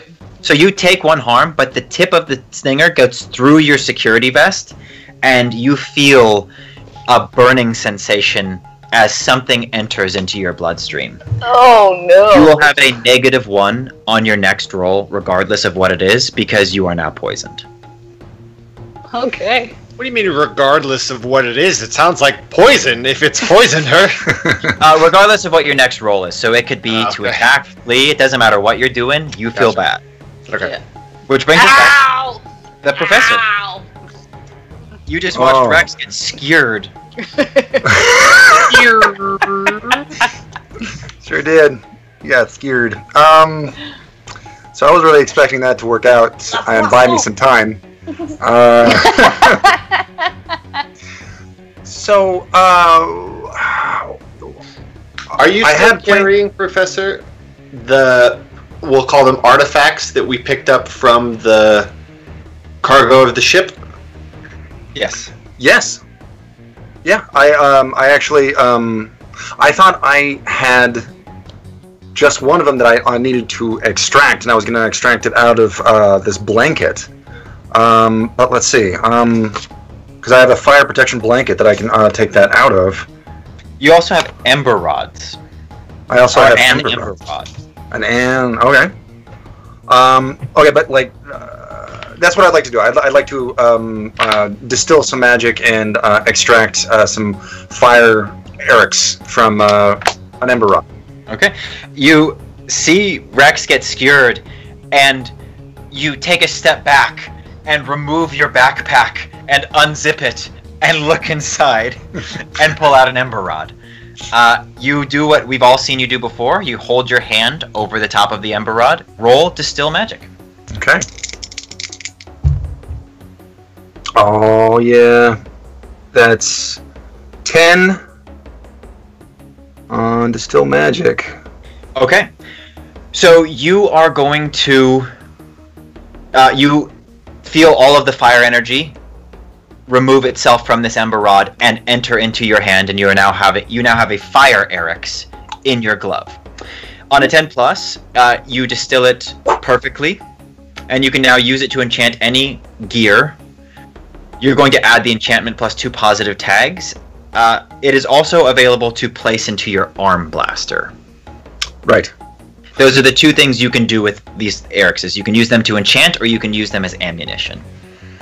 Okay. And what I was going to do is I was going to put them into my shoulder cannon, but given what happened just to Rex, I think I'm going to give this to her so she can... Oh, do I have to socket it? You'll have to myself? socket it, yeah.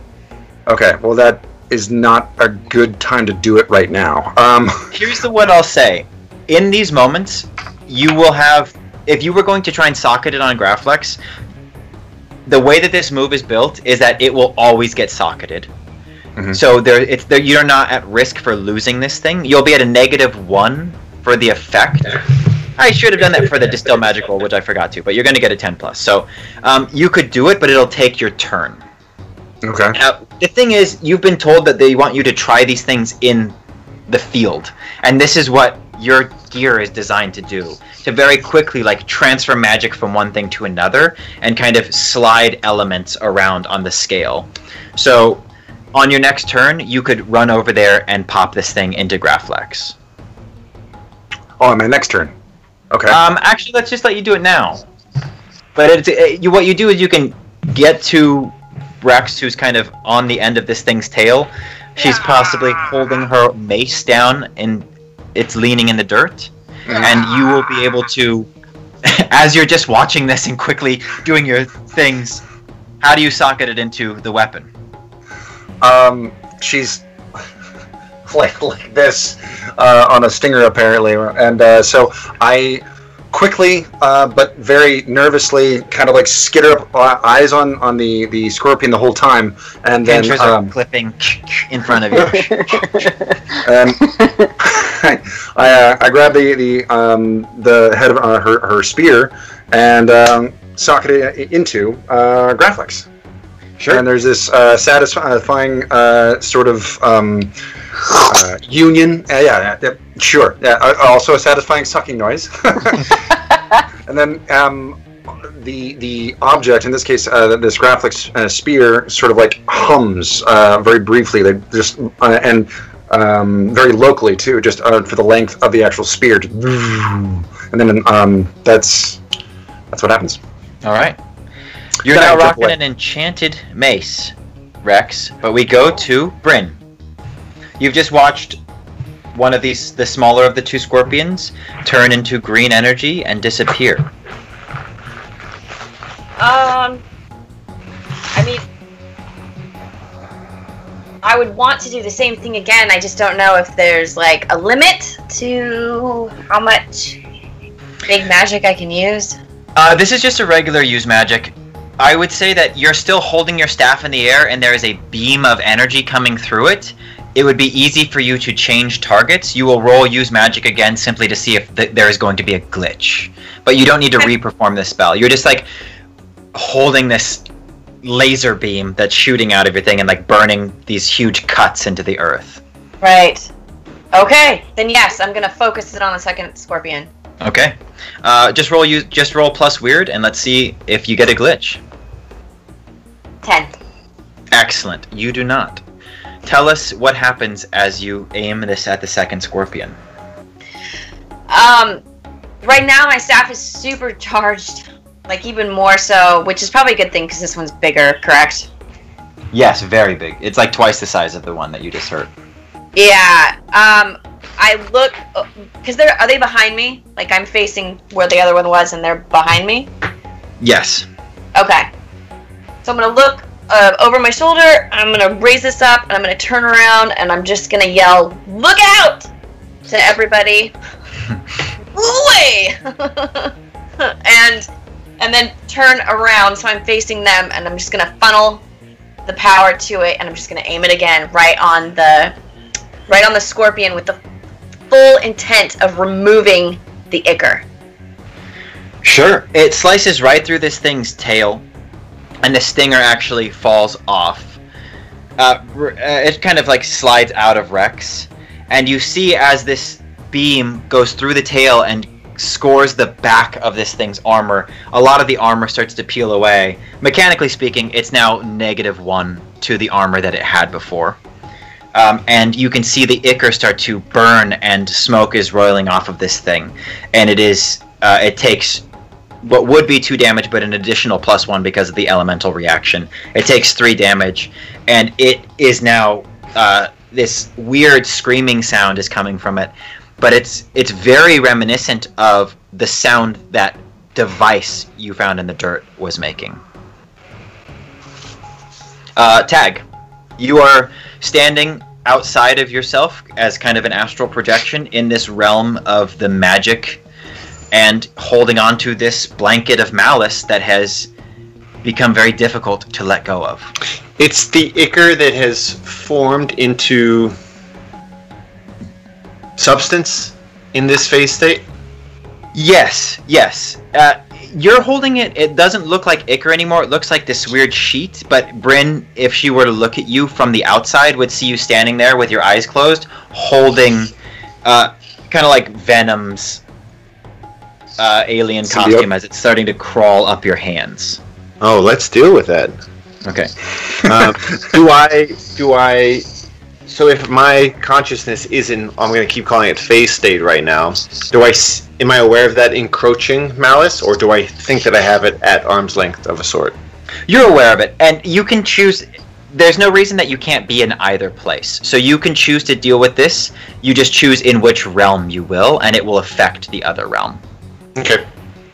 Well, I'm going to treat it kind of like when you have to help a friend out of an awfully cumbersome sweater, and they have you hold the sleeves and then just try to yank their torso out. I'm going to see if I can just suck myself out of the thing. My favorite show every week. I do. Oh, looks like we just got a tip from someone who really likes to help their friends get out of sweaters. Anybody want to read us that chat? Aaron Morrison just tipped $20. And he says, thanks so much for mentioning that. I often want to call upon my friends to help me get out of sweaters, but I feel like socially it's a bit frowned upon. This show is really opening up doors for me in terms of how I undress. Thank you, everyone, specifically Connor. Yes, I'm sure that is verbatim what it says. Word for word, yep. No, Aaron says, I'm getting this close because of my terrible eyesight to read this. Says, my favorite show every week. Thanks, Aaron. Wow, Thank you. Thank you. That's some high praise coming from all the shows that come out of this week. That's what I try to do. Kind of snap myself back out of phase state and leave this behind as I do. Alright, so I think that's just going to be use magic unless you got something else funky that you think would work. Yeah. Okay, so just roll plus weird. 8. Alright, choose one I'm glitch. just failing rolls, you know? Having that good weird stat. I just, so choose your glitch. Great. Let's choose. I'll memorize these one day. Let's choose that. Hashtag tip, you can now watch Void Jumpers on the Fantasy Network. Hey! Thanks, Mercury. Appreciate it, Yeah. Merc. $25 just became $100. Sweet. Sweet. Thanks, everybody. Thank you. It's really That's cool. really cool. Thank you. That's really cool. Let's choose that it has a problematic side effect. Okay, so you stoop down and swoop out of this thing, and as you do, your astral projection returns to your body, and you see as this black ichor flings off of your hands, and you are free from it, and it slops right onto Bryn's face. No! It starts to move as she's directing this beam, and is now starting to direct the beam into the sky, and she's covered on her face in this black ichor. On an 8, my boss gets ichor-faced? You protected yourself as you tried to, and I presented a problematic side effect. I see we're playing hardball now. All right. Bring it the fuck on. All right, Rex, we return to you. You are now holding a vibrating Graflex. The professor has just snuck around you and put something into your weapon. The stinger falls out of your shoulder as you watch Bryn chop it off with a laser, and then her beam points up into the sky, and you're standing there facing this very large, very angry nightmare scorpion. Well, there's a brief second where I don't know if I should trust what the professor has put into my weapon, because all he did, my understanding is he just ran up, went, and then ran away. Right? So there's a brief second of being like, the hell did... Rex, do you remember when the fire made everything crumple with these things? Swing your weapon! It's imbued with fire! Oh, I will swing the weapon at your head! But I don't do that. Instead, I turn back and I take, a big old swing at the scorpion that's right there. Roll kick some ass. Alright. So that's a -1, but then a +3, is that right? Indeed. Alright, that is a 9. All right. You're going to... Let me just double check that I'm doing this correctly. Yeah, so it lunges forward and reaches out and clips your arm, dealing 3 harm. Rude! It does not defeat armor, so your armor still applies. I'm going to find an easier way to say that in the future, I promise. But in your sidestep, you just make sure that it doesn't get you too badly, and you swing up with Graflex. And in the arc towards this thing, the business end of the mace erupts into flame. And you smash this thing in the face. How much damage does Graflex deal? I believe when it's know your enemy, or it's a 4. Okay. Wow. Dealing fire to these creatures adds a +1 harm. So you overkill this thing by 2 points of harm. Tell us what it looks like. So I swing Graflex into the face, or what is, I think is the face, because it's a scorpion. It's a circular hole with no lips or mouth that is just rows and rows of serrated teeth. Great. It sounds like another teeth explosion is happening then. Perhaps. I'm very forceful. Mm-hmm. So the swing itself knocks dozens of teeth flying into the air that just rain down like little pellets on everybody around me. And then the thing catches fire. And maybe the remnants of the ichor make it even more combustible, because this thing just goes whoosh, like a fireball that could be seen from space. Mm-hmm. And I am now missing eyebrows as I, stealthily tumble away from it, and I'm watching it just disintegrate in front of my eyes. And I look back at the professor and I'm like, okay, that was cool. Thanks. Yeah. You're most welcome. And by the way, samesies. And then I start picking teeth out of my hair. Sure. Yeah. All right. So, this thing does exactly what you say. It goes up in a fireball. You can see that the corpse just continues to burn after it collapses. What's left of it, the pieces that have flown everywhere, are just turning to ash. The professor and Rex have a samesies burnt eyebrow moment, and they realize you have dispatched all of the enemies. But then we cut back to Tag, who's looking in horror at Bryn, who's still shooting a laser into the sky as this black ichor is starting to encapsulate her head. Bryn, which now what also do you has do? teeth in it. This is funny to you, Rex? I mean, the little bits of teeth everywhere? Yeah, it's pretty funny. Bryn, you feel, as this thing, you feel that it's this very cold liquid. It kind of feels like Nickelodeon gack, but it just goes around the back of your head, and you feel it actually connect. And once it does and surrounds your head, your connection to the continuum is gone. The laser stops shooting out of your staff, and you hear nothing. You're in this strange silence, and you feel as though if there is magic, it is starting to move farther and farther out of your reach. It's the first time you've ever felt alone like this, not connected to either a planet or a magical force, since you were a child. What do you do? I can't see anything. You can't see anything. This thing is it's like moved so it's completely surrounded your head and is now moving to cover the rest of your body. You can feel it. It's very cold. So everywhere that it goes, it's very cold. Okay, I panic, obviously. And I try to yell, but I cannot make any noise to come out, so I can't call out. And the only thing I can do is I feel this like super warmth with my pendant, and I grab it and I hold on to it because it's the only link to anything that's any part of me or my planet or anything.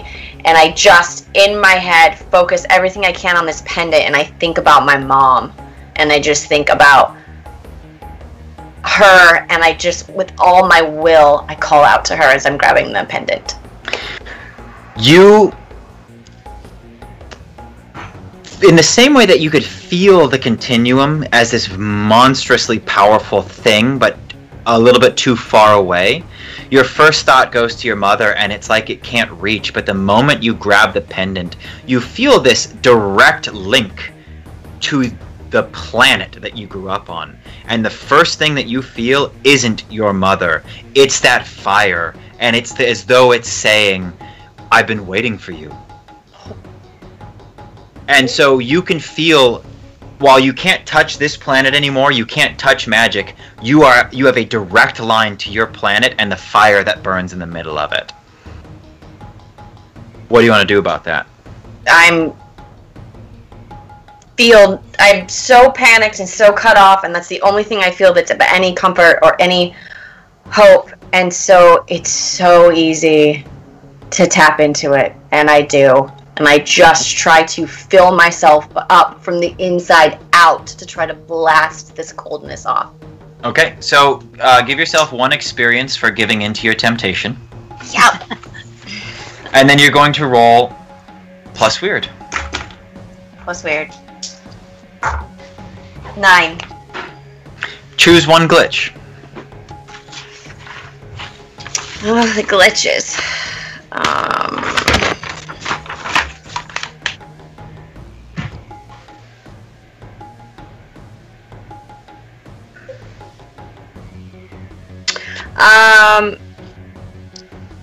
I'm gonna pick you take 1 harm. Cool. So in this moment, you give in to the temptation, and this energy, you can feel it, you can visualize it. It's like it's traveling across space and time. It's reaching out from somewhere that's light years away, and just leaps towards you.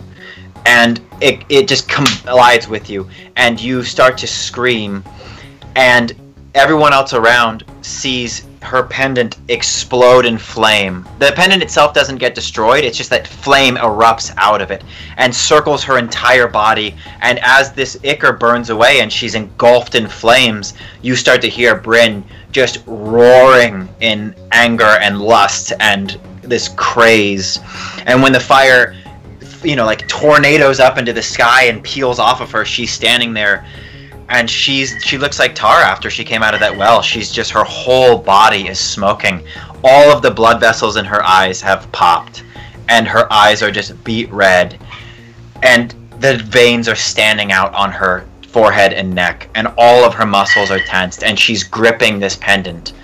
And you take one harm, ignoring armor. And that's what you guys see. We are out of combat, so feel free to take over as you see fit.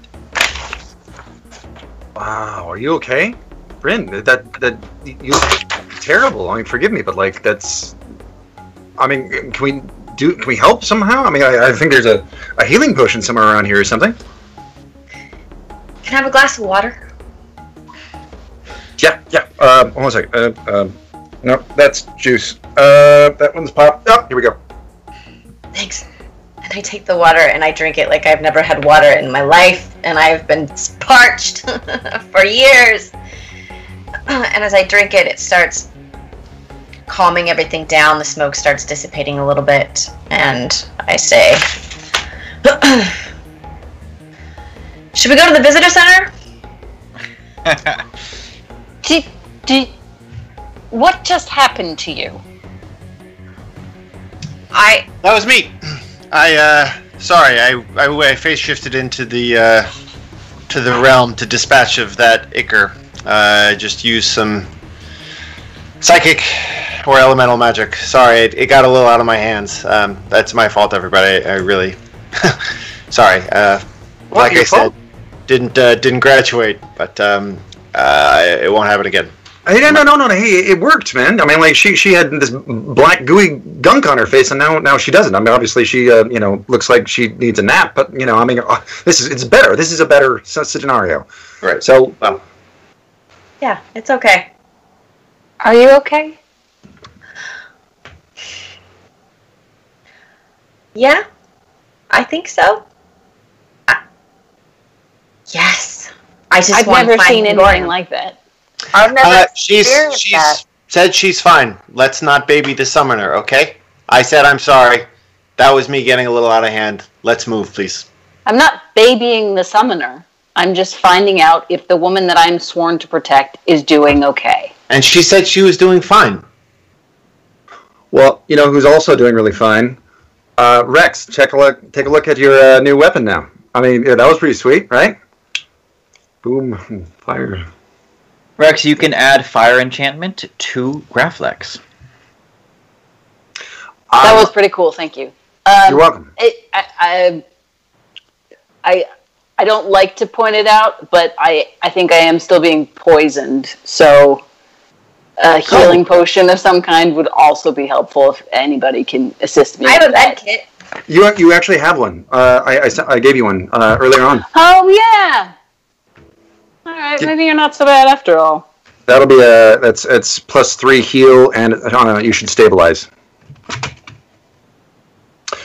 I'm going to show you guys another kind of.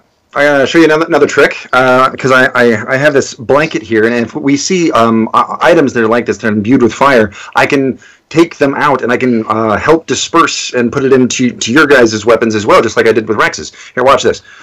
Instead of extracting, I'm going to use that laser cannon, and the professor does the other thing that he can do, which is absorb element. Which apparently, if I'd like to forego the creating of the Erics using the distill magic, that the cannon can just kind of zoop it up. Your Mega Man move. Yeah. Do you think that it would be appropriate to officially start calling your shoulder-mounted cannon just the Muppet? The Muppet? The Muppet. Sure. Yeah. I mean, Muppet like Man. Temporary placeholder, everybody. placeholder. Yeah. It lacks a little bit of like badassery that I would prefer the shoulder cannon to have, but Muppet for now. That's fine. Look, man, it's a shoulder cannon, okay? That's just what it is. You can't unbadass it. That's true. All right. So the Muppet leans down for a drink, as in kind of like those like little things in the cartoons where there's little birds, kind of it's very similar.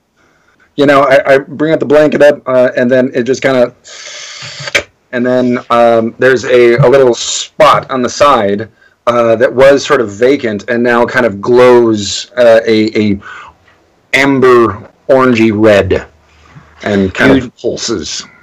You now are able to shoot fire, and the way that your weapon works is that it does 2 harm as a base damage plus 2 harm versus elemental weaknesses. So you know that you will, against these creatures, be dealing 4 harm.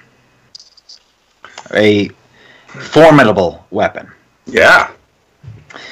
Do we have the blanket any, does go inert and returns to just a shock blanket, I think we called it, or something like that. So it helps people recover after being electrocuted, but it no longer provides fire dampening. So now it's just like a heavy blanket? Yeah, pretty much. Oh, okay. Well, I sort of, after that display and people's attention are elsewhere, I kind of casually look over to Bryn and, subtly offer the blanket to her. She looks a little bit worse for wear. And I take the blanket and put it all over my already burning up body. And I say, thanks. And I'm still a little... I kind of walk over to the professor and I just put my hand on his shoulder and I just make sure that it's real. Because I feel so disoriented right now from being so disconnected. And I grab his arm and I'm like, cool. Yeah, and once you burned that away, the sensation of magic came flooding back to you. It was obvious that there was no lasting effect in that moment. It was a temporary block. You fear that had that thing finished whatever it was doing, that it might have been worse, but you were able to dispel it. So you are now connected again, but it was a very alarming state that you were in. Okay. Well, that just happened on the way into the front door.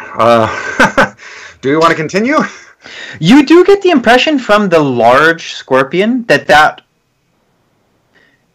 if there was a hierarchy, that one seemed to be different.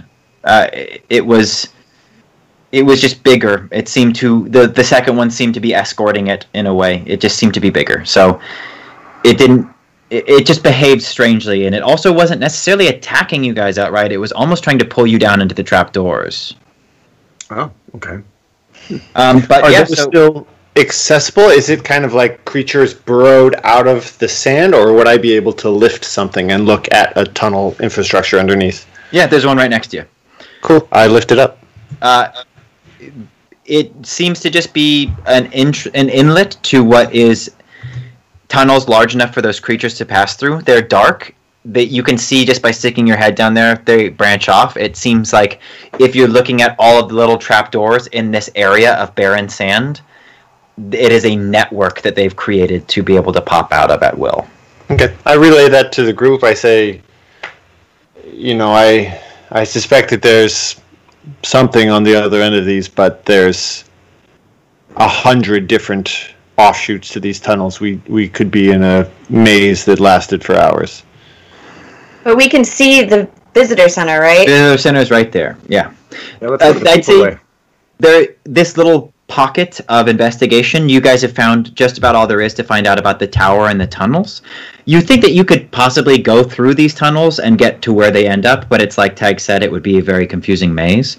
But the other thing to realize is that for as many outlets of these trapdoors as there are, and as much work as has been done in this clearing, you do get the feeling from Tag's vision that perhaps many of these creatures were destroyed in this firebomb that happened before you guys ever showed up.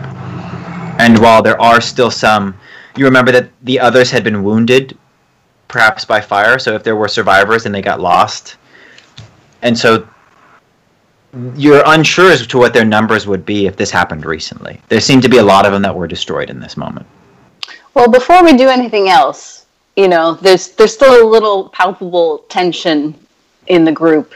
And I lean down and I pick up the little electronic device and I say, so really, what do you guys think this does?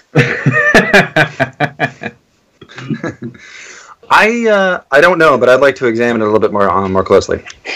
No! Oh, no, I don't. All right. So here's what I want to do. As we're rolling towards where we're going to be, I want to first of all see what I can find out about this thing, but rig it so I can somehow turn it on remotely, and thus basically make a trap. Draw enemies to it. I can't wait for this roll to fail and summon more scorpions. All right, so you guys are just walking towards the visitor center. Brian, you're going to roll weird science. Okay.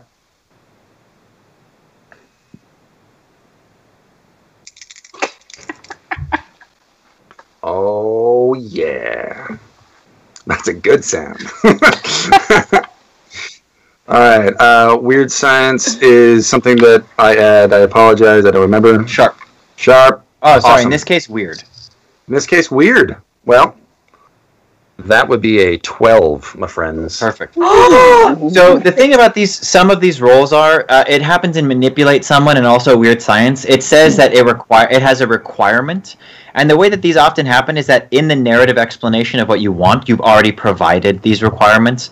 Brian just has what he would need to remotely connect his thing to that, and you guys have fucked around with this and failed using it enough times now and seen it in action that with his expertise and a 12, you are able to rig a remote beacon that you are confident will work the way that you think it will. Okay. And you now have a beacon that will potentially call these things when you need it to. If we needed to. If you needed to. Yeah. But the restriction is that the remote trigger is in your gear, so it's not something that you can hand to your friends. You will need to push the button when you want to use it. Copy. Okay, so you get to the visitor center. The doors are not locked. Power is on in the facility, but it is fluctuating in a strange way, kind of the way that the town people were talking about it fluctuating. I apologize. Can I interrupt you just for a second? Yes. I saw this in chat a little while ago, and I wanted to point it out. It's something that Aaron Morrison has said. He's the one who recently gave us a tip because he really likes the show. It's the most favorite one he has all week. And he says, these people make me laugh and cry and think so wonderfully. I wanted to share that with everybody. Excellent. Aww. I have a fun time doing it. Thank you. Thank you, Aaron. Thank you. We'll help you with your sweater any day. I'm going to listen to some Weezer after this. Thanks a lot, Sean. You're welcome. So when you enter the visitor center, it's pretty schlocky. There's just some... things have been messed up, like the place has been turned over, and it doesn't look like deliberately, as though large things were moving through and knocking over furniture. You see a couple toppled display cases that had a bunch of brochures that kind of explain what the Elder Seed Facility Research and Development does. There's a couple couches. There's another door across the way that you think leads deeper into the facility. And there's... like the lights are flickering on and off, but you're in the visitor center. Somebody roll investigate a mystery. I can do that. Unless I'm really good at it. I don't know. I don't want to steal anyone's thunder. I'm just going to ding the bell on the front desk and hope someone comes. Nobody answers. As Brian's rolling, I say to Bryn, 13. There's no summoner connection, right? You don't You don't sense anything about other summoners, anything like that? I just wonder... Go ahead. I mean, I have a connection to my mother, of course. Of course. It's Langurium that I'm wondering about. Was he was meeting us at the facility, yes?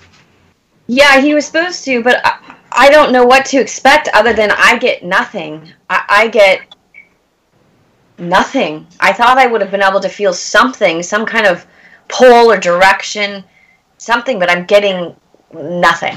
It's just so weird about the timing. I mean, the communication is so advanced and so instant, and this happened at the facility days ago.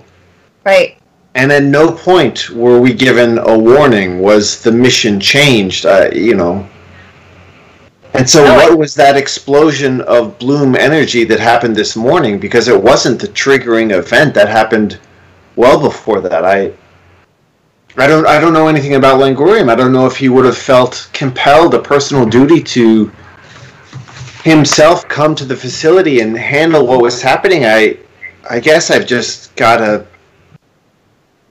bad feeling is a bit of an understatement, but I wonder, and maybe this is a bit of a morbid thing to ask, but what happens to summoners when they die, and if that explosion of bloom energy could have been the summoner's essence reaching its terminus?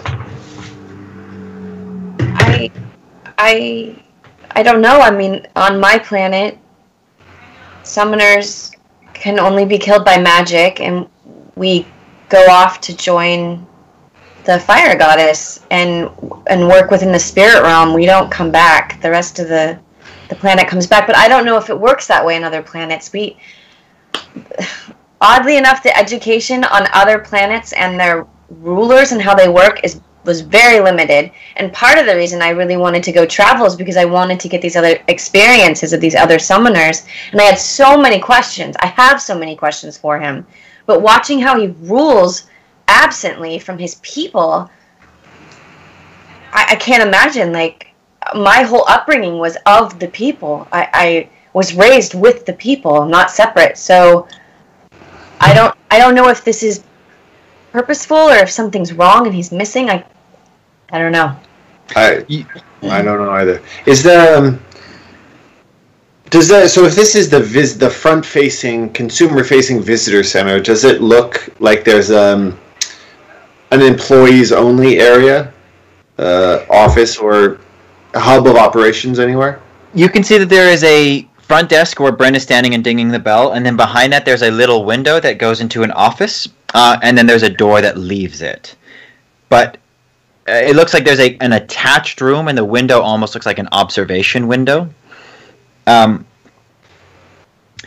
one thing that you do know about summoner families is that it's not accidental that there's not a lot of information about them. Oftentimes, depending on the family and the planet, it reads like propaganda. They're very controlling of the information that gets out about them. Using magic is such a rare occurrence, and each family's relationship to magic and the planet is unique. And there is a little bit of political jockeying throughout the system. And so you know that your family's history has been presented in the best possible light. And so you only know what everybody knows about Langorium. Your mother has a relationship with him, but she hasn't sat you down and explained the entire structure of this planet. Because she doesn't really know it herself. She only knows him through meetings, you know. Yeah. And about not receiving information about this mission, in space travel, there is a bit of delay for transmission. So once you enter orbit, there's a chance that you'd be catching some transmissions, or something would be on its way to you and had not reached yet. So there's a chance that you guys were in a blackout period, and that if somebody tried to warn you, it hadn't reached you in time. But you can't tell for sure. But Brian, you rolled Investigate a Mystery. You get to ask me 2 questions. Excellent. Also, I believe I leveled up in that last situation, so I don't know if I can choose how I advance now or later, but because we have a custom class, we'll probably need to do it in between sessions because I think we'll just be creating a move for you. Oh, okay. So it'll be fancy, it'll be worth the wait, but there's nothing to pick from yet. How do you level up? Through experience points? Yes. How many do you need? You need like 6. I thought it was 4. 5. It's 5. Oh, then I did not level up yet. Okay. Well, I'm sure that you will soon. I have 4 so far. So investigate a mystery. So I got a 13. I'm gonna go with what is being concealed here is my first one. As you're poking around, you find a pile of ceiling tiles, and you move them over. And you look up, and in looking up, you see that there is a ventilation shaft that is hanging open, but the ceiling tiles are covering a humanoid figure. And as these ceiling tiles are moved, you see that there is a robot laying on the ground. I love robots. She is currently powered down. I bring everyone, let everyone know what I found, and I'm going to say out loud, so people have a chance to stop me if they want, but I really want to power up the robots. I basically say that. I'm going to look for the power on switch. Is a little bit different than the one that I usually have at my plant. Oh, here he is. Powering on. Yeah, you can see that it's like her breaker popped, and so you're able to just push the fuse back in and power her on, and her eyes flicker open, and she sees that she's laying in rubbish and stands up and dusts herself off and says, "Greetings, human. This facility is in a heightened state of alert. At your earliest convenience, I suggest you escape." Thank you. Who do I have the pleasure of addressing? I'm Darius, the tour guide synthetic. Hello, Darius. We've actually are a little bit aware of what you might be experiencing. We don't know all of the odds and ends. Can you please fill us in on what happened last? What's the last thing you remember? I believe that my systems were knocked out when an explosion of bloom energy cascaded through this facility. Most of the electronics were damaged during that. I'm getting some readings now which are telling me that not everything is operating at full capacity, and many of the doors have been shut down through security lock measures.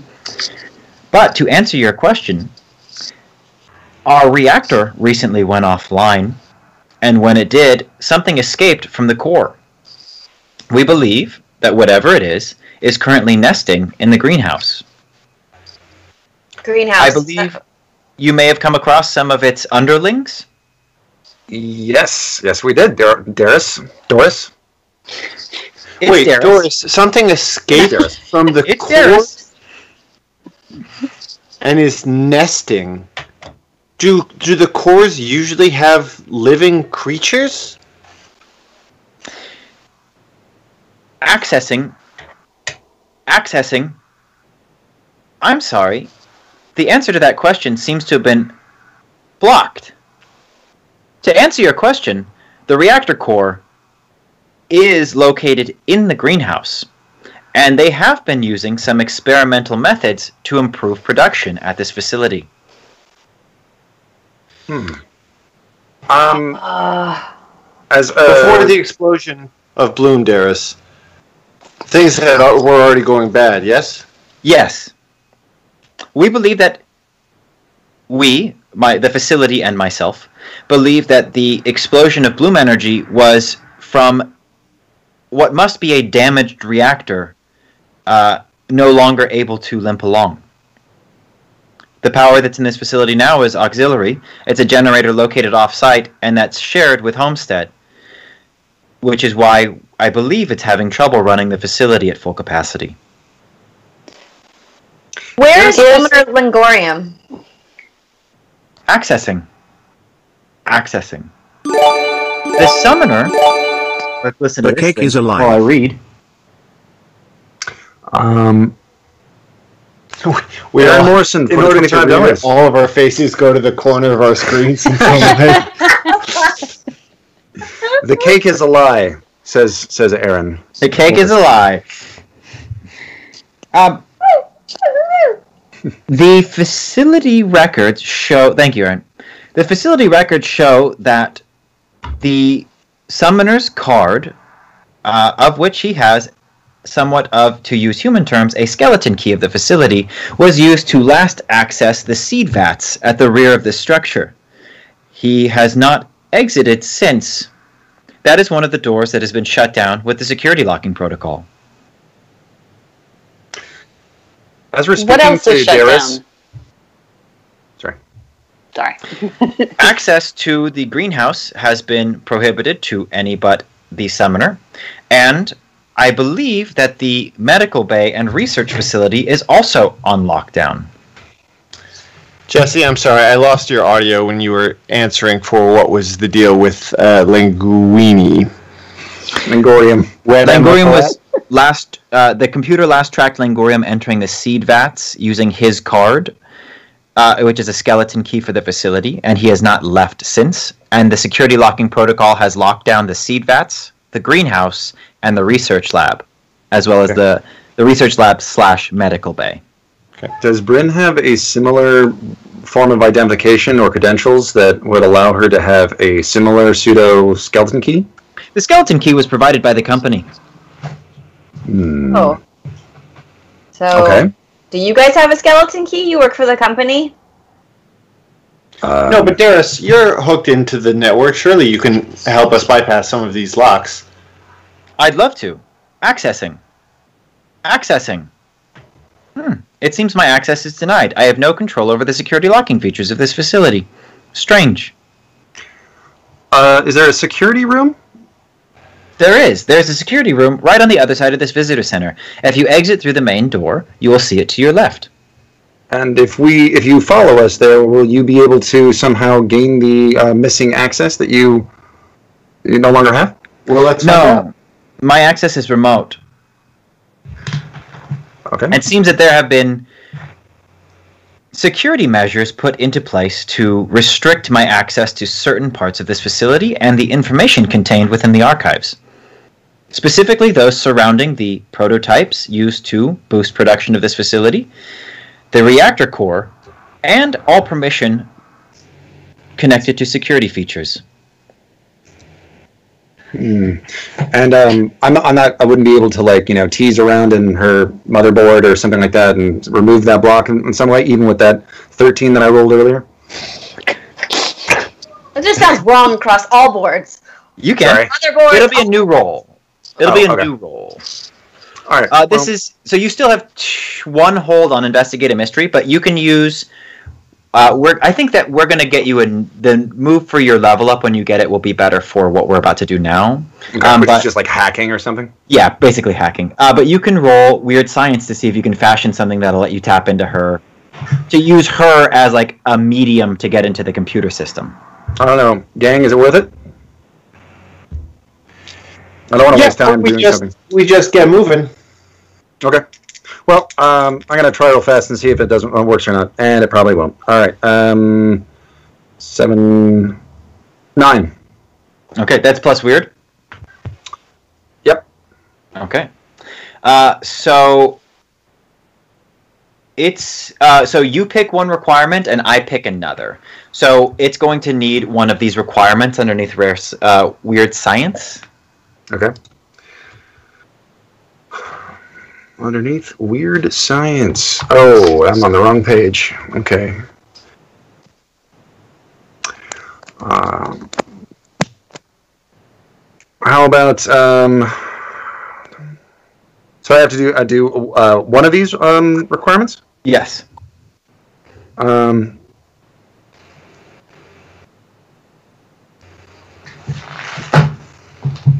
You'll need help. No. How about it won't work exactly as you intended. Okay. And the one that I'm going to give you is that it needs a rare and or weird material. So you think that you don't have exactly what you need, but if this is a big company facility, you're sure that you could, if you go into maybe the research lab or something like that, you could find what you need to get the rest of the components in order to do this. And she just said the research lab was locked, right? Yes. Okay, so it seems like as though we should go to the security room. Okay. Sound good, everybody? Yes, but I want to grab a brochure first. You got it. it. You gotta grab a brochure. Brochure is yours. It might have some information that comes in handy. You never know. Brochure's yours. Brochure's yours. Ooh, look, ziplining. That might be fun later. Okay, so Darius is going to stay in the visitor center and just make a note of your 2 requirements. You need a rare material, and that it's not going to work exactly as you intended. But if you can obtain the rare material, you can come back here and plug it into her and try and hack into the system. But she says, until then, unless you need me, I'll be in the visitor center. You guys exit. Sorry, yes. Oh, no, I just wanted to, salutations, Darius. It's wonderful to see you standing around again. Hopefully we can get things online again. I look forward to that day. So you guys exit the visitor center and you enter into a very large, white, fluorescent, flickering lit hallway. The first thing you notice is that directly across from you is the greenhouse. It's walled in with shatterproof glass, and there is so much vegetation inside that you can't really see past the first layer of trees. There is a door directly in front of you with a locking mechanism next to it and a screen that says security override. To your left is the security room. And to your right is another small office, but there's no door readily available to you. The security room also just has a glass window, another viewing. As you go around the corner, it has the door is actually on the back side of it, and you actually have to cross all the way around to get into this security room. The door is unlocked. When you go inside, you find a small office. It does not look to be equipped to handle more than unruly tour guests. And it's just kind of a cluttered, small space. What would you like to do? Are there screens and cameras of the facility? There are some cameras that are plugged into these screens. It's kind of retro compared to our 2020 standards, but you can see some fuzzy black and white images. Not all of the screens are up.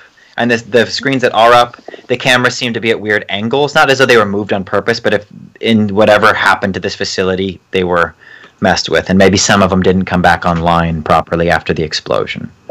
Oh, okay. Well, if no one else wants to do something, I'm going to search the room. Sure.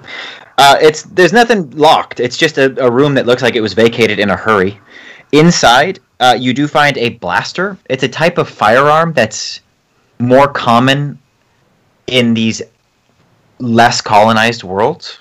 It does 2 harm. It's just a small pistol-shaped blaster that fires a modified version of like void energy, in the same way that they've used it to kind of power spaceships. And that's just in a cabinet that was locked and unlocked. You could see that there's slots, and 3 or 4 of these blasters have been removed, and nobody closed the drawer afterwards, so there's just 1 left. Right next to that is a security vest worth 1 armor. Wink, wink. Can I have one of those? Yes, you now have 1 armor.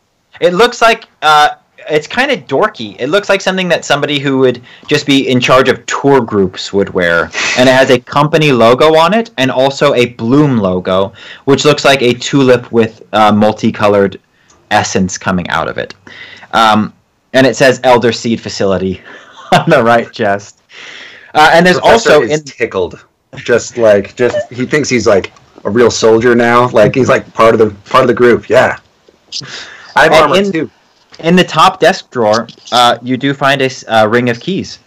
They don't look like the kind of thing that Darius was talking about. She was talking about some kind of security card. This is just a ring of keys. Okay. But that is all the office has to offer. It's just small. On the screens, you can see that some of them are located in the greenhouse. You see trees, but not much else. You also see what might be the med bay. It seems to be in a similar state of disheveled. There's like a weird MRI machine on it. Yeah. Can we see into the seed vats? Is there a feed into that room? There is. there's 4 cameras that underneath say seed vats. Only one of them seems to be operating, and it is pointed at what might be the back corner of the room, and you see 4 large cylindrical vats that stretch from floor to ceiling, and there's a churning liquid with particulates inside. But you don't have a complete picture of the room. And we know there's a reactor in here? Is that what we were told? A reactor was in here? The reactor core is in the greenhouse. There does not seem to be... there is, like, most of these places that you're asking about have little labels underneath the screens, but the screens are black. Okay. Is there one of those, like, little intercom bendy microphones? There you is. have the ability to... There is? There is. I'm glad to see that technology is stuck around. I always thought that had legs, those bendy intercom microphones. Okay. I grab it, I flick whatever switches I can to try and, activate this intercom in every room, and I just say, hello, I don't know how this works. I don't know if it's two-way. I don't know how you communicate with me. You don't know me, who I am, who we are. We're trying to help. We're here in the security room. If you can see a camera, try giving a wave at it, if that's safe, so we can know where you are and try to come get you if anyone's there. And if no one's there, then, well, this was one check off the bucket list. You get the impression that you can't do like a facility-wide broadcast. You can click a room that you would like to say that to. Which room would you like to say that to? Seed vats. Okay. So you say that, and there is silence on the other line. But you can tell that it's an open channel. You've like opened a channel to this room. Kind of like an apartment intercom would be. And right as you're ready to give up, you hear someone say, "Hello. Hello. Hello. Hello." And I look around to my friends and give the signal that I shouldn't be the mouthpiece of our company. I'm the lowest on the totem pole. Hi. Hello. Who is this? This is Summoner Langurium. Mr. Langurium, hi. Let me introduce.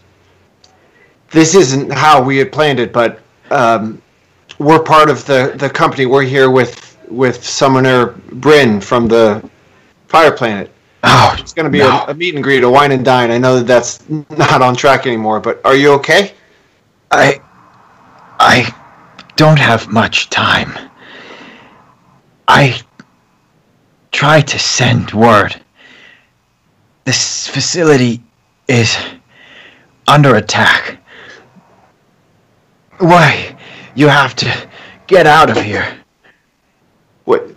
No, are you in the seed vats? Yes. Save your straight. Don't move. We'll come right there. We'll come right there. I've locked the door and I sent it into security override.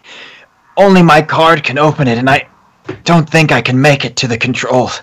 You'll have to use the air vents in the research facility. To get to you? Yes. Copy that. Hang on, Summoner Langorium.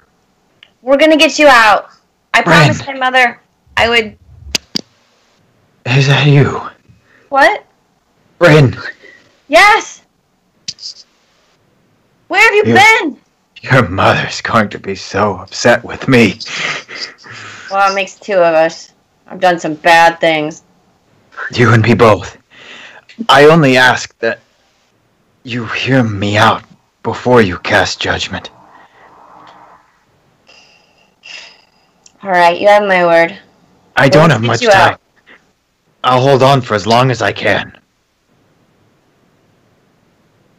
And I sort of look around to the group as if to communicate. So are we going to him, and he's going to try to hang on for that, or we're listening right now because he's about to tell us something? I don't want to run away and leave an empty room that he's talking to, thinking that he's talking to us. He's waiting for you. He's waiting for you. Okay. I think tag busts the fuck out of there, somewhat recklessly, and I think he just starts heading straight to, or almost running to the research facility. Sure. You have to go around the greenhouse. I have a basic idea of what this facility in Disarray looks like, but help me design this complex. Okay. There's a lot of echoes. Everything's very tinny. You can really feel the effects of that shoddy construction. You walk along the floor, and each square floor panel rattles just slightly, as if the screws aren't quite snug into position. There's a sense of disorientation. There's the sounds of your footsteps echo and reverberate, and you turn, and it's very easy to lose track of where you're coming from or where you're going. There's a sense of monotonous design. It all looks the same with some very small, very kitschy additions, little almost inspirational posters or advertised marketing posters that all bear that sense of extreme fidelity to the company and the righteousness of the company's endeavors. Not quite to the point of being propaganda, but a less insidious version of that. Okay. As you round the corner, you can see that there's another door connected to the greenhouse, as though there's going to be one on all four sides, and it too has a security override lock. You pass the door to the med bay and research facility. It too has a security override next to it.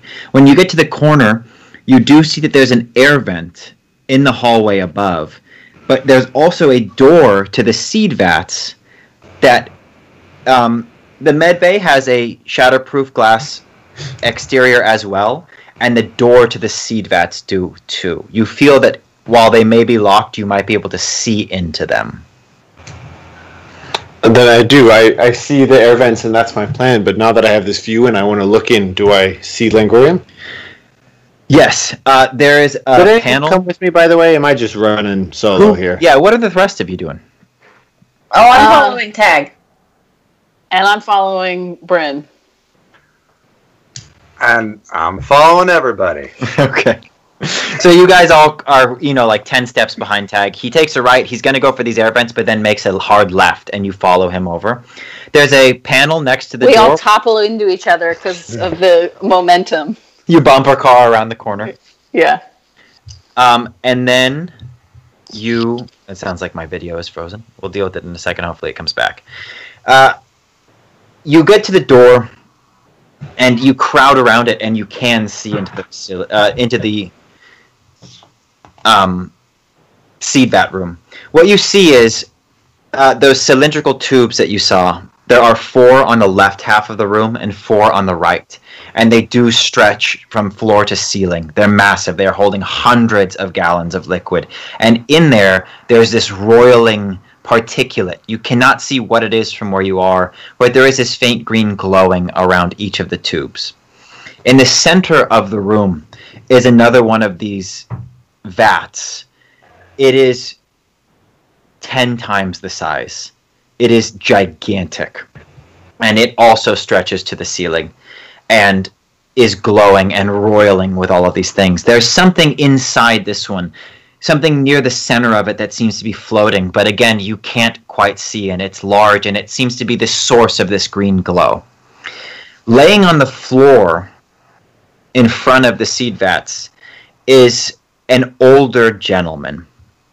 He has gray hair and a neat gray goatee.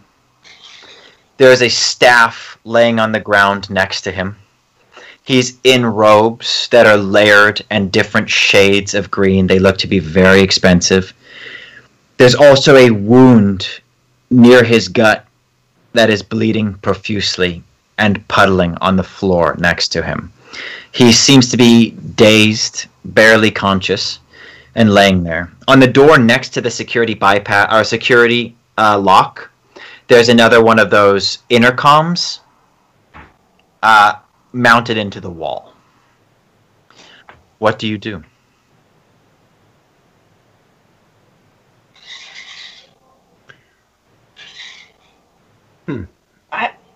I mean, I walk up to, it's a window. We can see him out the window. It looks like a door that would open and close like a patio. It is, you can tell it's armored, but there's panels in it of shatterproof glass that you can see through. I walk up to it and I just knock to see if I can make eye contact with him. It's like a faint thud. It really deflects the noise, but it does seem to get through, and he looks up and grabs his gut in pain and stretches out a hand. There's blood on his hand, and you can see him mouthing things, but he seems to just be repeating the word Bryn, as far as you can tell. Can I perform magic through this door? You can try.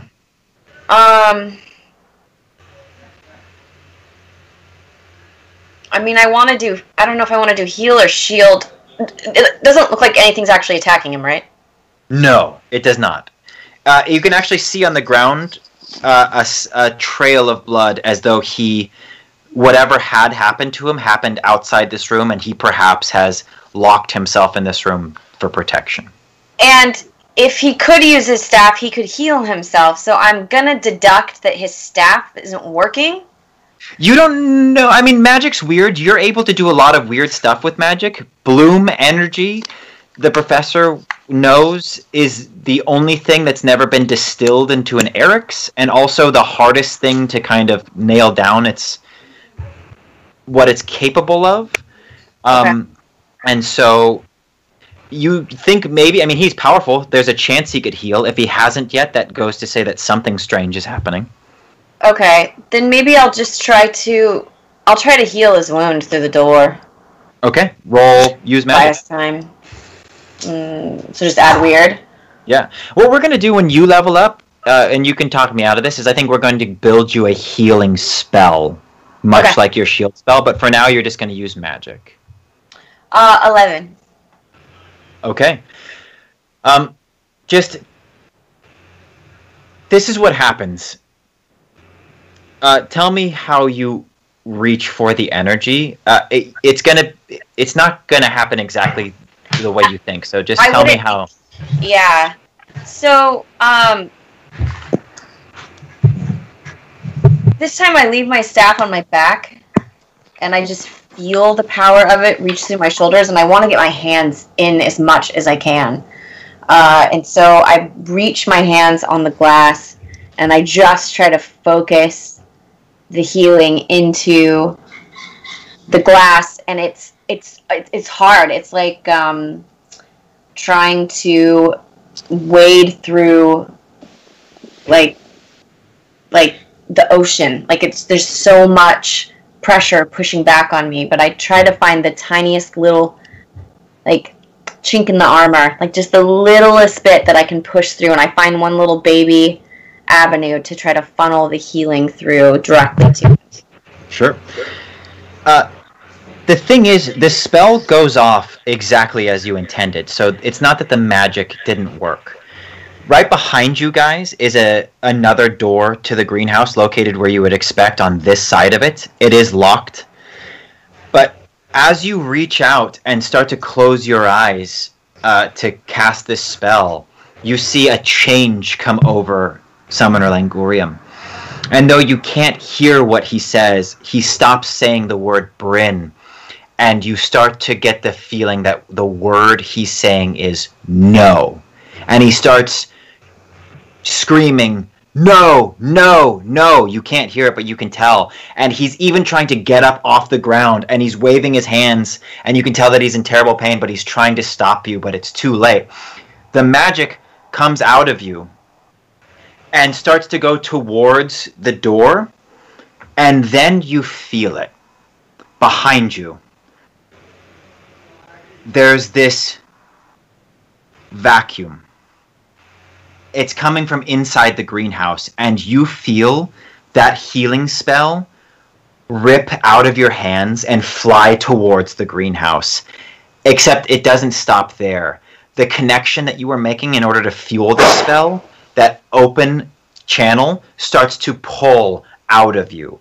And all of a sudden, the magic rips out of you, and you fly backwards and smash into the door of the greenhouse, and you're held there as your magic is just being sucked out of you. And Langorium has crawled to the door and is smashing his fist into it, screaming, "No, no, no." And Bryn, you feel yourself just being drained of all magic. Blackout. Oh man! These end moments so much. I just see her in this, like, back against this kind of opaque, murky glass, and this dark figure almost swimming past. Ooh, it's so spooky. I knew we were coming close to time. I didn't know what our ending was going to be, but then Bryn tried to use magic. And the situation presented itself. Yeah. That's where we're going to leave off tonight. Brian, we're at time. You want to take us through our... Absolutely. Thanks so much for joining us for Void Jumpers. It's every Wednesday at 6 p.m. Pacific Time. Starting with Lisa, please remind us of who you are and where you can find on the internet. Should you wish to Hey guys, become. I'm Lisa Coronado. I'm an actor and gamer. You can find me on Twitter at Lisa Coronado, or on Twitch. I stream as It's a Smalls World. Smalls is plural. Right now we're going to start The Last of Us 2 on Friday. Woo! And I am raising money for the Levelin Foundation as well, all of June. So all of my donations and bits and shares go directly to that cause. Excellent. Connor? Hey, everybody. You can find me on Instagram and Twitter, and if you do, I often don't know who is who. Just send me a little message. Be like, what's up? I'm whoever. I'm watching the stream. I'd love to follow you back and keep chatting, but I don't. It otherwise goes over my head, so just get my attention. Trin? Hey, I'm Trin Miller. You can find me at Twitter at Trin Miller.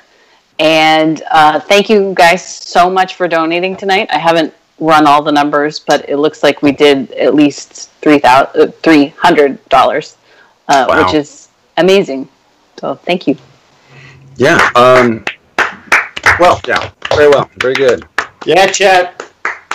Very interested in also how much is going towards the naming of the planets. Jesse, you want to go? Yeah, I'm Jesse Keeter. You can find me at Jesse_Keeter on Twitter. I also just wanted to say thanks to everybody for tuning in and donating. It's really great, and I think that it's important, and I thank you. My name is Brian S. Lewis, and you can find me at Brian T. Lewis on most of the things, Instagram, Twitter, that on whatnot. I've actually done some. Had some difficult conversations the last couple of weeks. I'm sure you also have had some difficult conversations. Please keep on having those difficult conversations about race. Educate yourself on that so you know what you're talking about. Be very calm to each other and love each other, please. It doesn't have to be a fight necessarily every single time. Thanks to Mark Thomason for being our tech director, Aaron Buman for being our music man, and our awesome mod Paximo for helping us out. I'm not sure if Paximo was here this time. It might have been Merkway. But if you enjoyed this episode, please like and share them, our episodes and clips. You can join our Void Jumper Discord channel or look up our past episodes in either the Zoe Twitch channel or YouTube.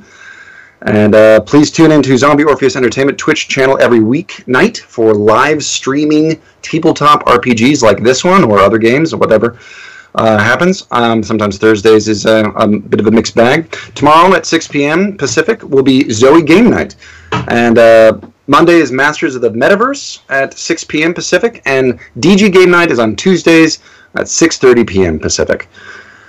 Catch you on the flip side, jumpers. Bye. Bye, guys.